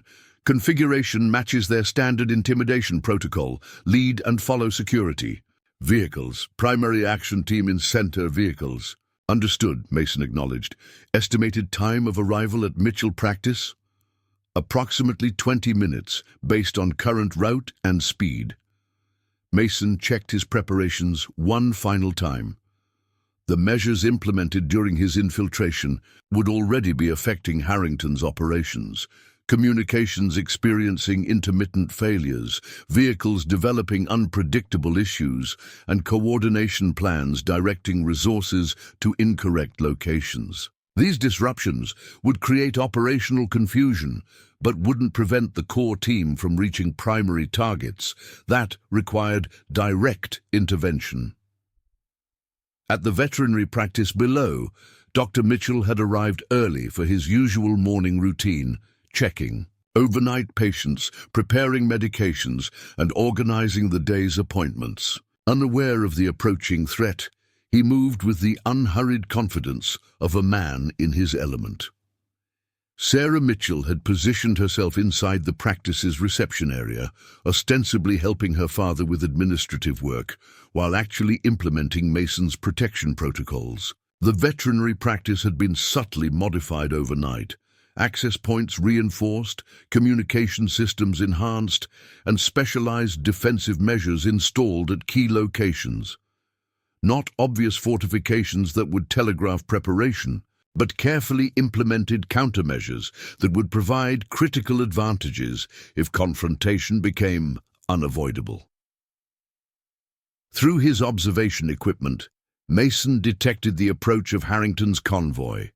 4 vehicles moving with the coordinated precision of professional security operations rather than random intimidation. The lead vehicle slowed as it approached the veterinary practice, conducting a preliminary security assessment before the main force arrived. Mason activated his secure communication link. Convoy approaching from the south access road. Standard. Formation, approximately 8 personnel visible. Defensive positions, protocol echo. Inside the practice, Sarah acknowledged with a predetermined signal, adjusting a window blind in a specific pattern. The message received, preparations implemented. The convoy halted at the practice's main entrance, deploying personnel in a textbook security perimeter configuration. 2 men establishing outer containment, 4 approaching the main entrance, and 2 remaining with vehicles as communications and extraction support. Mason observed their movement patterns, equipment, and positioning. These weren't merely local thugs. They exhibited the disciplined protocols of formal security training, likely former military or law enforcement personnel now employed by Harrington's organization. The operation leader, a man Mason recognized from compound surveillance as Ryan Kelso, Harrington's chief enforcer, approached the practice entrance with deliberate confidence. 2 security personnel flanked him, hands positioned near concealed weapons, while a 4th man carried what appeared to be legal documents, a show of force disguised as legitimate business. From his observation position, Mason initiated the first countermeasure. Using a specialized electronic device, he triggered a precisely calibrated disruption of their communication equipment. Not complete failure, but degraded functionality that would undermine coordination while maintaining the appearance of operational systems. The effect was immediately visible in their behavior: subtle adjustments to radio positions, repeated transmission attempts, and growing uncertainty in their movement patterns. The first element of their operational confidence had been compromised. Inside the practice, Dr. Mitchell met the intrusion with the calm dignity that had earned him the community's respect. Through the observation equipment, Mason could monitor the confrontation via both visual observation and the concealed audio devices Sarah had positioned. "Dr. Mitchell," Kelso began with false cordiality, "I represent Clearwater Resource Management. We've discussed the acquisition offer for your property several times now." "And I've declined several times," the veterinarian replied evenly. "My practice isn't for sale." Kelso's professional demeanor slipped, revealing the enforcer beneath the business facade. "I don't think you understand the situation. This isn't a negotiation anymore." He gestured to the man with documents, who spread papers across the reception. "Counter. These are County Water Authority certification requirements that take effect next week. Your spring water source doesn't meet the new standards. Operating without certification means immediate closure." Dr. Mitchell examined the documents with professional scrutiny. "Interesting, especially since the County Water Board hasn't even voted on these standards yet. I attended their meeting last month." Kelso's expression hardened. "Regulations are being updated in anticipation of the federal guidelines. You can fight it in court for years while your practice remains shut down, or you can accept our very generous offer." "Threatening a medical facility," Dr. Mitchell observed calmly. "That's a federal offense with significant penalties." "No threats," Kelso countered. Just explaining realities. Things happen to businesses that don't cooperate with progress. Equipment malfunctions. Access roads develop problems. Suppliers suddenly can't make deliveries. The enforcer leaned forward, dropping all pretense. Or sometimes tragic accidents occur. Veterinary medications can be dangerous. Mistakes happen. The implied threat hung in the air, not just business intimidation, but a veiled reference to potential harm to Dr. Mitchell himself. From his observation post, Mason assessed the escalating situation. The confrontation was following predictable patterns, but the direct threat against Dr. Mitchell represented a critical threshold. Intervention was now required. He activated the second phase of countermeasures, precisely timed disruptions to Harrington's operational support systems. Outside the practice, the security team's vehicle electronics suddenly failed. Lights flashing erratically, alarms activating without trigger, and communication systems emitting disruptive feedback. The carefully orchestrated show of force dissolved into confusion as personnel scrambled to address these unexplained malfunctions. Inside, Kelso received increasingly urgent communications from his perimeter team, the disciplined intimidation. Operation deteriorating into disorganized response to cascading system failures. "What the hell is happening out there?" he demanded into his radio, professional demeanor cracking as operational control slipped away. The disruption provided the opening Mason had anticipated. Moving with practiced efficiency, he relocated from his observation post to a predetermined intervention position, utilizing concealed approaches that bypassed the security perimeter's visual coverage. Within 90 seconds, he had repositioned to the practice's rear access point, a staff entrance covered by a delivery overhang that eliminated sight lines from the security vehicles. Sarah Mitchell, alerted by predetermined signals, unlocked this entrance according to the established protocol, allowing Mason to enter the facility undetected by Harrington's increasingly disorganized security team.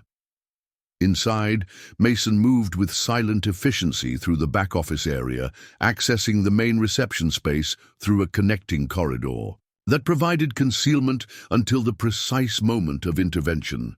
In the reception area, Kelso's frustration was mounting as his carefully planned intimidation operation disintegrated into chaos. The security team outside reported additional vehicle malfunctions, communication failures, and unexplained equipment issues. The show of coordinated force that was central to their intimidation strategy had been compromised. "You have 10 seconds to sign these transfer papers," Kelso threatened Dr. Mitchell, abandoning subtle intimidation for direct coercion. "After that, we do this the hard way." "I believe we've heard enough," Mason stated calmly, stepping into view from the connecting corridor. The sudden appearance of a new participant, particularly one who had bypassed their security perimeter, undetected, created immediate psychological impact. Kelso and his men reacted with visible shock, their trained responses disrupted by the unexpected development. "Caldwell."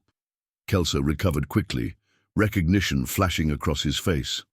"Should have known you'd be involved in this. Last chance to leave peacefully," Mason offered, his position carefully selected to control sightlines and movement options within the confined space.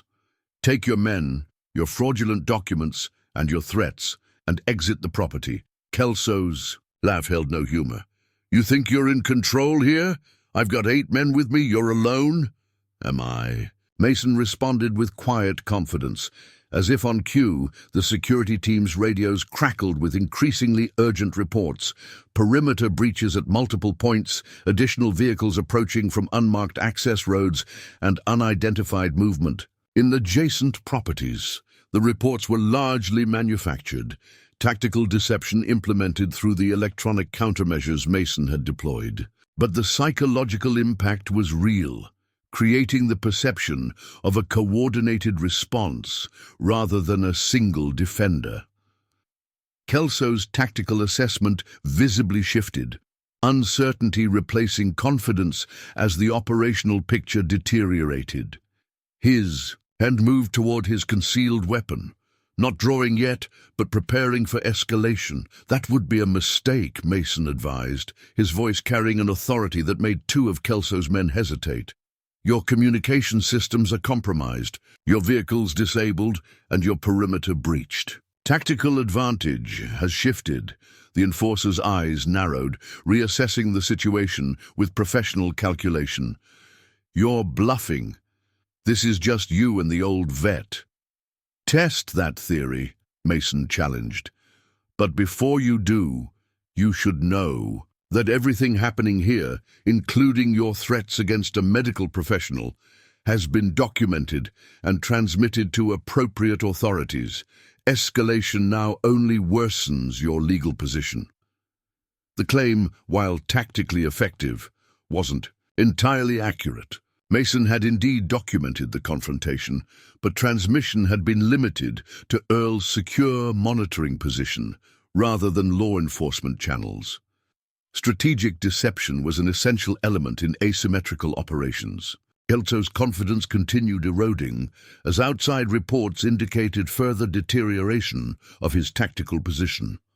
The security team was reporting additional vehicle malfunctions, communication failures extending to backup systems, and what appeared to be coordinated movement around the property perimeter.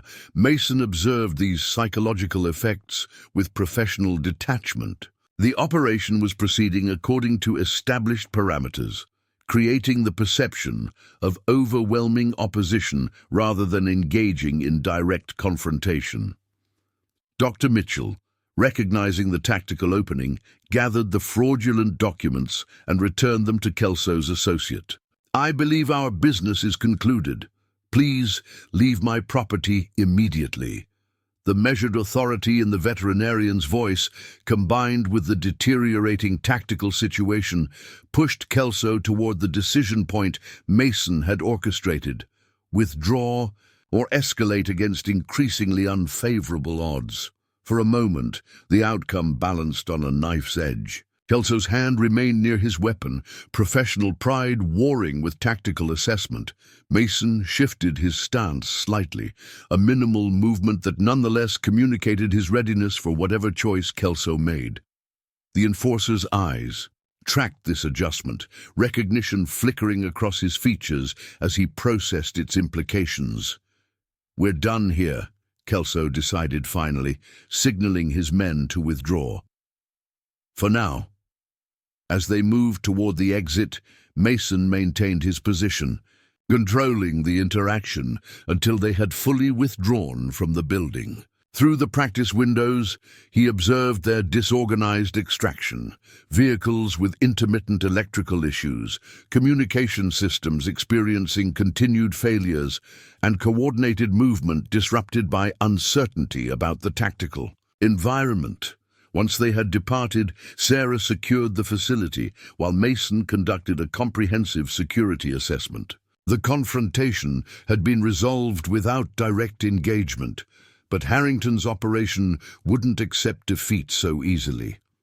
They'll report this to Harrington immediately, Mason advised Dr. Mitchell. Today's failure will trigger escalation protocols. Your practice needs security measures beyond what we've implemented here. The veterinarian nodded grimly. I've treated livestock in this county for 30 years, never thought I'd need protection from corporate raiders disguised as water management. It's not about water management, Mason explained.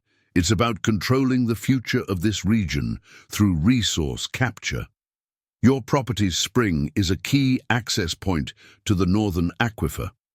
Control it, and they control water resources for 3 counties. Mason's secure communication device activated with Earl's alert signal. Multiple vehicles departing the compound, the older man reported. Heavier security configuration than standard operations. They're mobilizing significant resources. Anticipated. Response, Mason acknowledged. Implement Community Protection Protocol Delta, priority on designated high-risk locations. Turning to Sarah and her father, Mason outlined the immediate security requirements. You need to relocate temporarily. We've established a secure location at the old Henderson property. Defensible position, limited access routes, and sufficient resources for sustained occupation if necessary. I'm not abandoning my practice, Dr. Mitchell objected. I have patients that need care, appointments scheduled. If you stay, you become a fixed target, Mason interrupted with professional directness. Harrington's operation has designated your property for terminal resolution if acquisition fails. That's not tactical hyperbole. It means they're prepared to eliminate obstacles permanently. The stark assessment silenced further objections. Sarah's face reflected the reality they now confronted. This wasn't merely business intimidation, but a genuine threat to her father's life. How long? She asked practically. 48 hours. Maximum, Mason replied. By then, the situation will be resolved one way or another. As they implemented evacuation protocols, Mason's secure communication device activated again. Situation is escalating in town, Earl reported. Sheriff Williams has deputized additional personnel, private security contractors with Harrington connections. They're establishing checkpoints on major access roads under the pretext of community safety concerns. Containment strategy, Mason assessed. They're attempting to control movement while they mobilize for major operations. Bypass. Routes still viable, for now, Earl confirmed, but they're moving systematically. Timeline for complete coverage, approximately 4 hours, based on current deployment patterns. The tactical picture was deteriorating faster than anticipated. Harrington was implementing comprehensive area control measures, utilizing his law enforcement assets to establish legal authority for restricting movement while preparing his private security forces for direct action against resistant properties. Mason adjusted his operational planning accordingly. Phase shift to direct intervention, he instructed Earl. Implement distraction protocols at secondary locations.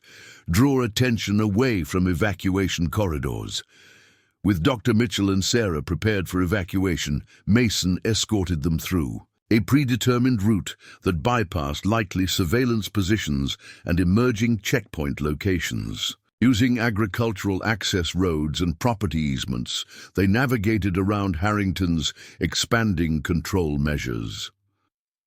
At the designated safe location, the Henderson Properties reinforced barn complex, they found Elizabeth Cooper already coordinating community protection operations. Several other families whose properties had been targeted by Harrington had been relocated here, the space organized into functional areas for accommodation, communications, and security.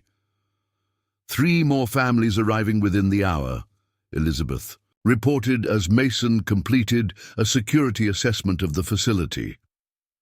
All from properties along the aquifer boundary. Harrington's men visited each one this morning with similar threats. Coordinated intimidation operation, Mason confirmed. They're accelerating final acquisitions before the federal survey team arrives. Once they control access points, the regulatory changes work in their favor. The tactical situation was approaching a critical inflection point. Harrington's operation had transitioned from targeted intimidation to area control measures, a significant escalation that indicated preparation for decisive action. Continuing with indirect opposition would no longer be sufficient. Mason's secure communication device activated with an urgent signal from Earl. Major development at the compound, he reported. The consultant has arrived with significant security, enhancement, professional contractors, advanced equipment, and what appears to be documentation for immediate implementation of water rights transfers. They're bypassing the remaining acquisition process, Mason concluded, moving directly to claiming water rights through regulatory mechanisms rather than property ownership. There's more, Earl continued. Intercepted communications indicate they're implementing contingency cleanup protocols at resistant properties. Tonight, special teams assigned to the Mitchell practice, Henderson property and your farm. Terminology consistent with destructive operations, not merely intimidation. The escalation was significant, but not unexpected. With their intimidation operations compromised and timeline compressed, Harrington's organization had shifted to terminal solutions, eliminating resistance through direct action rather than continuing failed pressure tactics. Mason adjusted his operational planning accordingly. Implement security enhancement at all designated safe locations. Prepare for potential defensive operations. The tactical dynamic had fundamentally changed.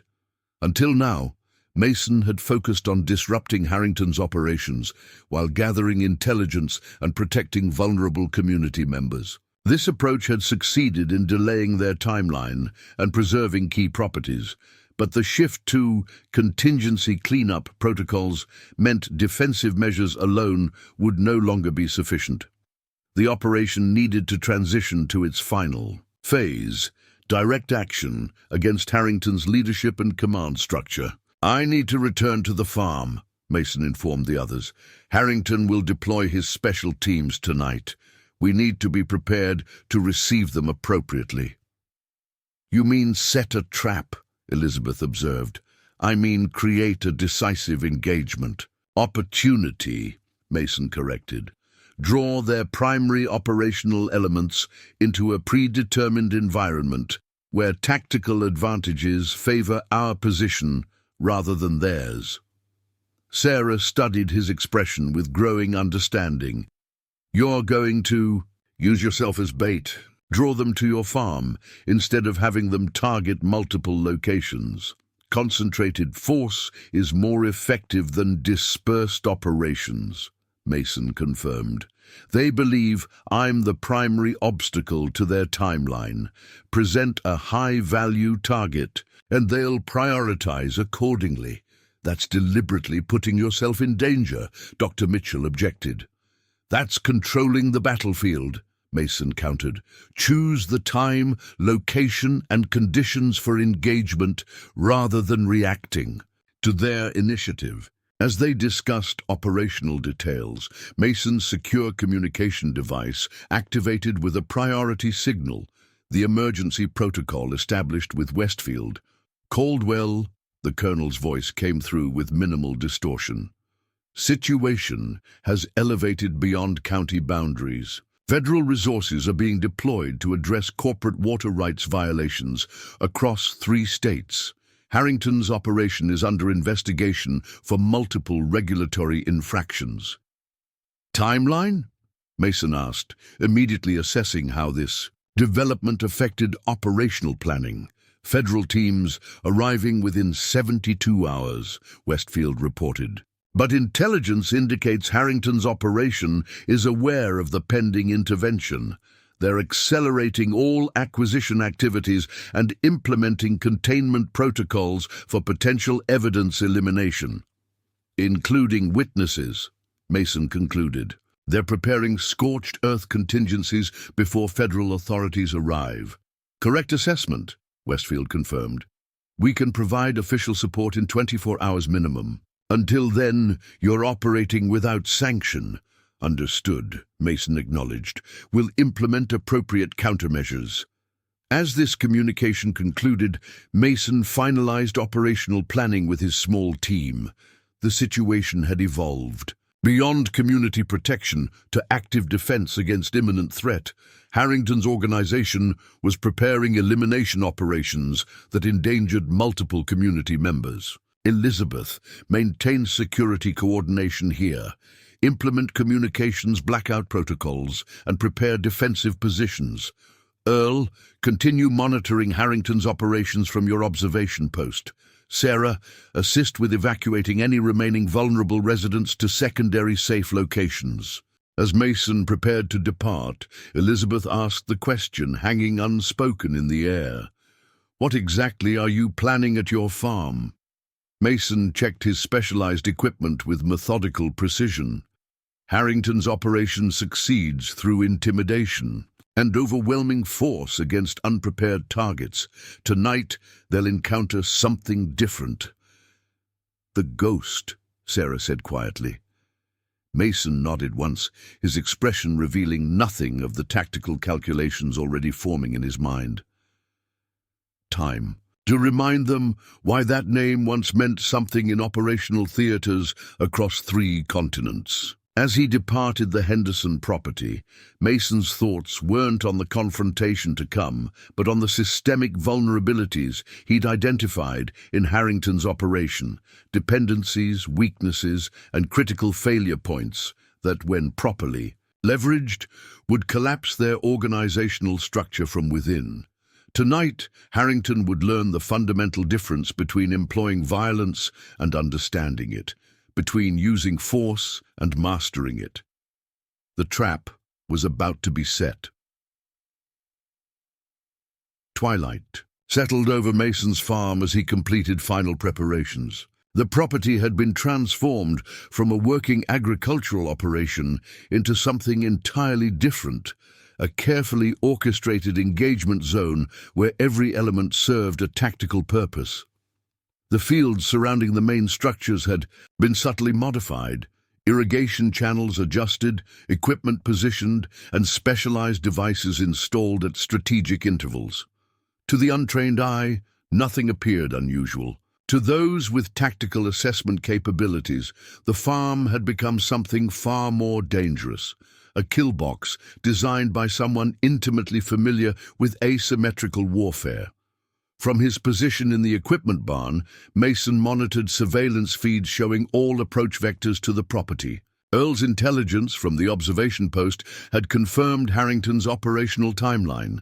3 tactical teams deploying at dusk, converging on the farm in a coordinated assault pattern consistent with elimination protocols rather than intimidation displays. Mason's secure communication device activated with Earl's coded signal. "Primary elements departing the compound," the older man reported. 3 vehicles, heavy tactical profile. Estimated 10 personnel with specialized equipment. Victor Harrington personally accompanied the operation. That last detail was unexpected, but advantageous. Harrington rarely participated directly in field operations, preferring to maintain distance from potentially compromising activities. His presence indicated the critical importance he placed on this particular mission and presented an opportunity Mason hadn't anticipated. "Understood," Mason acknowledged. "Maintain observation and implement communication disruption protocols at predetermined coordinates." He made final adjustments to the farm's defensive posture, activating systems that would provide critical advantages during the coming engagement. Not conventional defensive measures, but specialized countermeasures designed to degrade operational capabilities of an advancing force. Technology once developed for forward operating bases in non-permissive environments, now repurposed for defense of American farmland. As darkness settled completely, Mason's surveillance systems detected the first tactical movements at the property perimeter.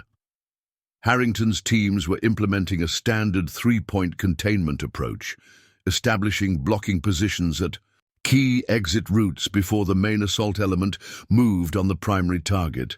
Their movements displayed professional discipline, coordinated advancement, proper spacing, and tactical communication protocols. These weren't ordinary intimidation personnel, but specialized operators with formal training, likely former military or law enforcement assets now employed in private security roles. Mason allowed them to establish initial positions, monitoring their deployment pattern while remaining undetected. The tactical situation was developing according to anticipated parameters, predictable approaches, conventional containment methodology, and standard assault preparation.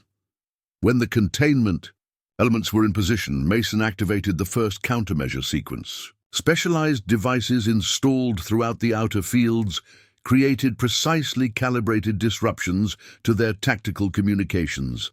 Not complete failure, but degraded functionality that undermined coordination while maintaining the appearance of operational systems. The effect was immediately visible in their movement patterns, subtle hesitations, repeated communication attempts, and growing uncertainty in their tactical positioning. The first element of their operational confidence had been compromised.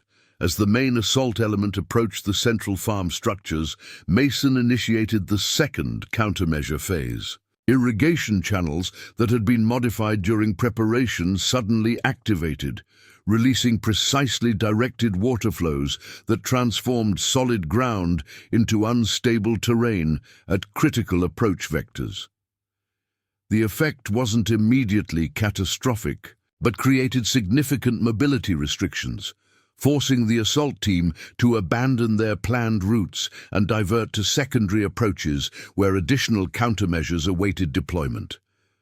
From his concealed position, Mason observed Victor Harrington directing operations from the relative safety of an armored SUV positioned at the property entrance. The tactical teams maintained radio discipline despite the degraded communications, but their coordinated assault had already begun fragmenting into disconnected elements, exactly as Mason's counter-strategy had intended. When the first team reached the equipment barn, Mason triggered the third countermeasure sequence. Motion-activated agricultural equipment suddenly initiated startup procedures, tractors, harvesters, and irrigation pumps creating disorienting noise and movement that disrupted the assault team's sensory baseline. The tactical operators responded with professional discipline, maintaining formation despite the unexpected developments. But their operational tempo had been disrupted, confidence eroding as the environment refused to conform to expected parameters. Mason observed this psychological impact with professional detachment. The operation was proceeding according to established parameters, degrading their operational effectiveness through environmental manipulation rather than direct engagement. As the lead elements breached the main barn, they encountered the next phase of countermeasures, specialized devices that created disorienting sensory effects, manipulating light patterns, ambient sound characteristics, and spatial perception within the structure. These weren't crude booby traps, but sophisticated psychological warfare applications, technologies developed for specialized military applications, now deployed in defense of American farmland against domestic predators. From his observation position, Mason watched the tactical team's cohesion deteriorate further as they attempted to clear a structure that actively resisted conventional search patterns. Their movements became increasingly hesitant, coordination fragmenting as the environment undermined established protocols. The moment had arrived for direct intervention, moving with practiced efficiency through concealed transit routes established. During preparation, Mason intercepted the second tactical team as they approached the farmhouse. Their formation had already been compromised by the environmental countermeasures, creating exploitable gaps in their security posture. The engagement was brief and decisive.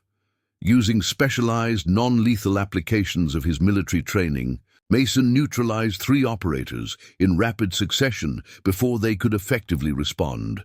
Precision strikes to neurological targets that rendered them unconscious without permanent damage.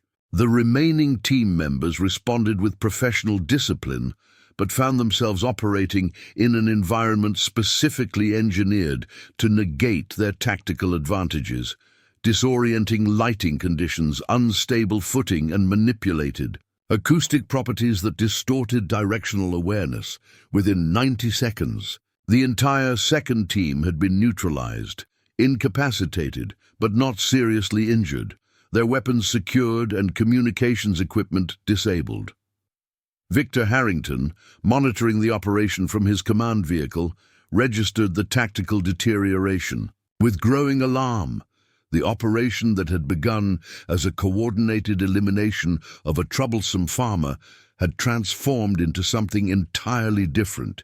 His professional security assets were being systematically neutralized by an opponent who remained largely unseen. All units converge on the primary target, Harrington ordered through increasingly unreliable communications. Abandon search patterns and implement direct action protocols. The command reflected growing desperation, sacrificing tactical discipline for concentrated force. Mason had anticipated this response, positioning countermeasures specifically to exploit this predictable reaction. As the remaining tactical elements converged on the farmhouse, Mason triggered the final sequence of environmental manipulations: irrigation systems creating sudden terrain modifications, agricultural equipment initiating disruptive movement patterns, and specialized devices generating sensory disorientation effects. The combined impact fragmented the remaining tactical cohesion, transforming a professional security operation into disconnected individuals responding to an environment that actively resisted their presence. Mason engaged these remaining elements with methodical efficiency, utilizing the environmental advantages he'd created to neutralize opposition without unnecessary force. Each engagement reflected his specialized training, precision application of tactical knowledge that incapacitated without killing, disabled without permanent injury.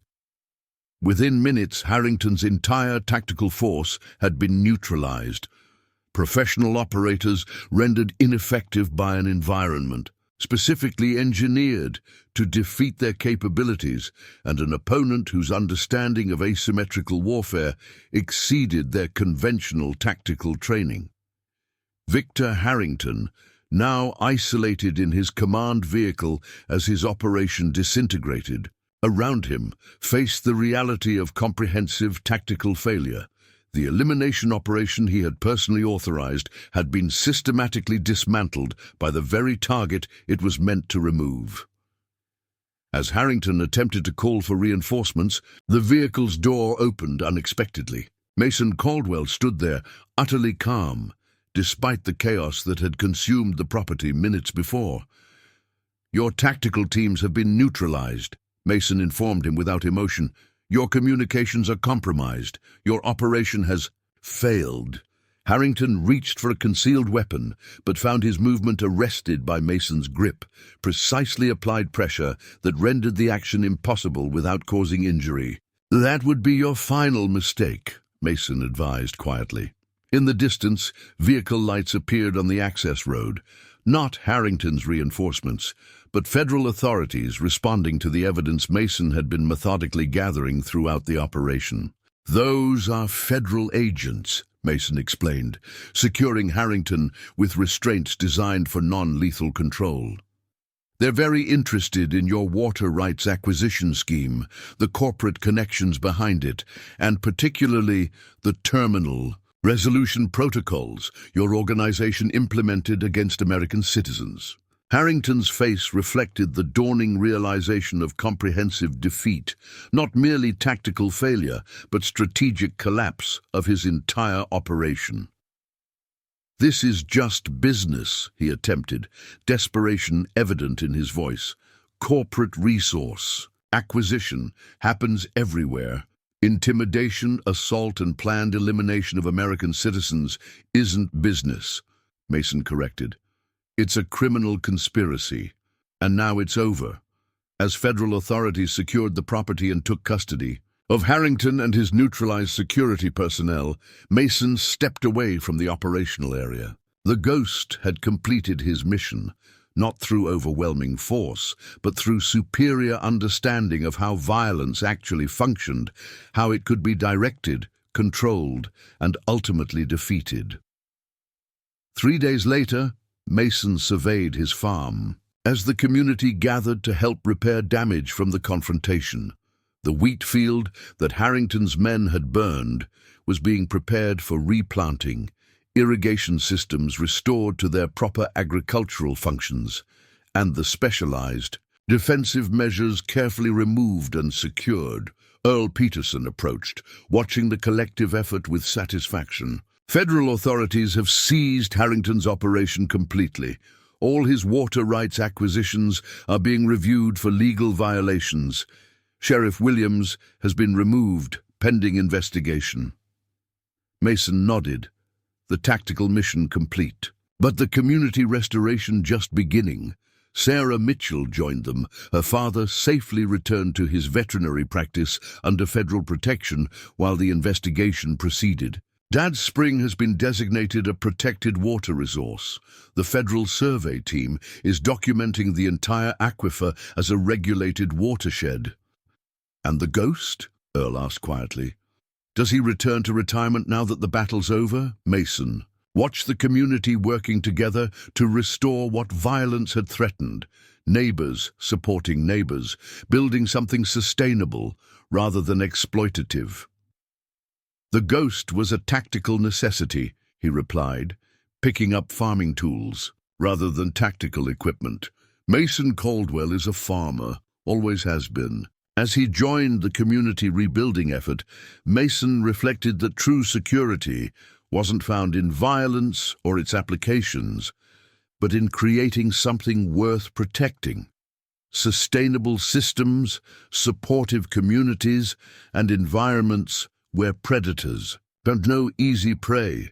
The fields would be replanted, crops would grow again, and the cycles of creation would continue. The skills that had made him a formidable warrior had served their purpose in defense of something valuable, then returned to their proper place, tools to be used when necessary, then set aside in favor of those that built rather than destroyed.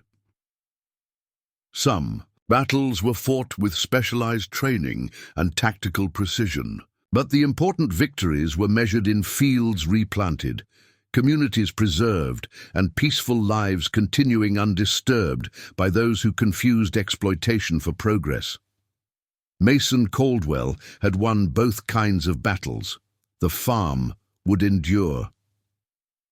Up. Next, you've got 2 more standout stories right on your screen. If this one hits the mark, you won't want to pass these up. Just click and check them out. And don't forget to subscribe and turn on the notification bell so you don't miss any upload from us.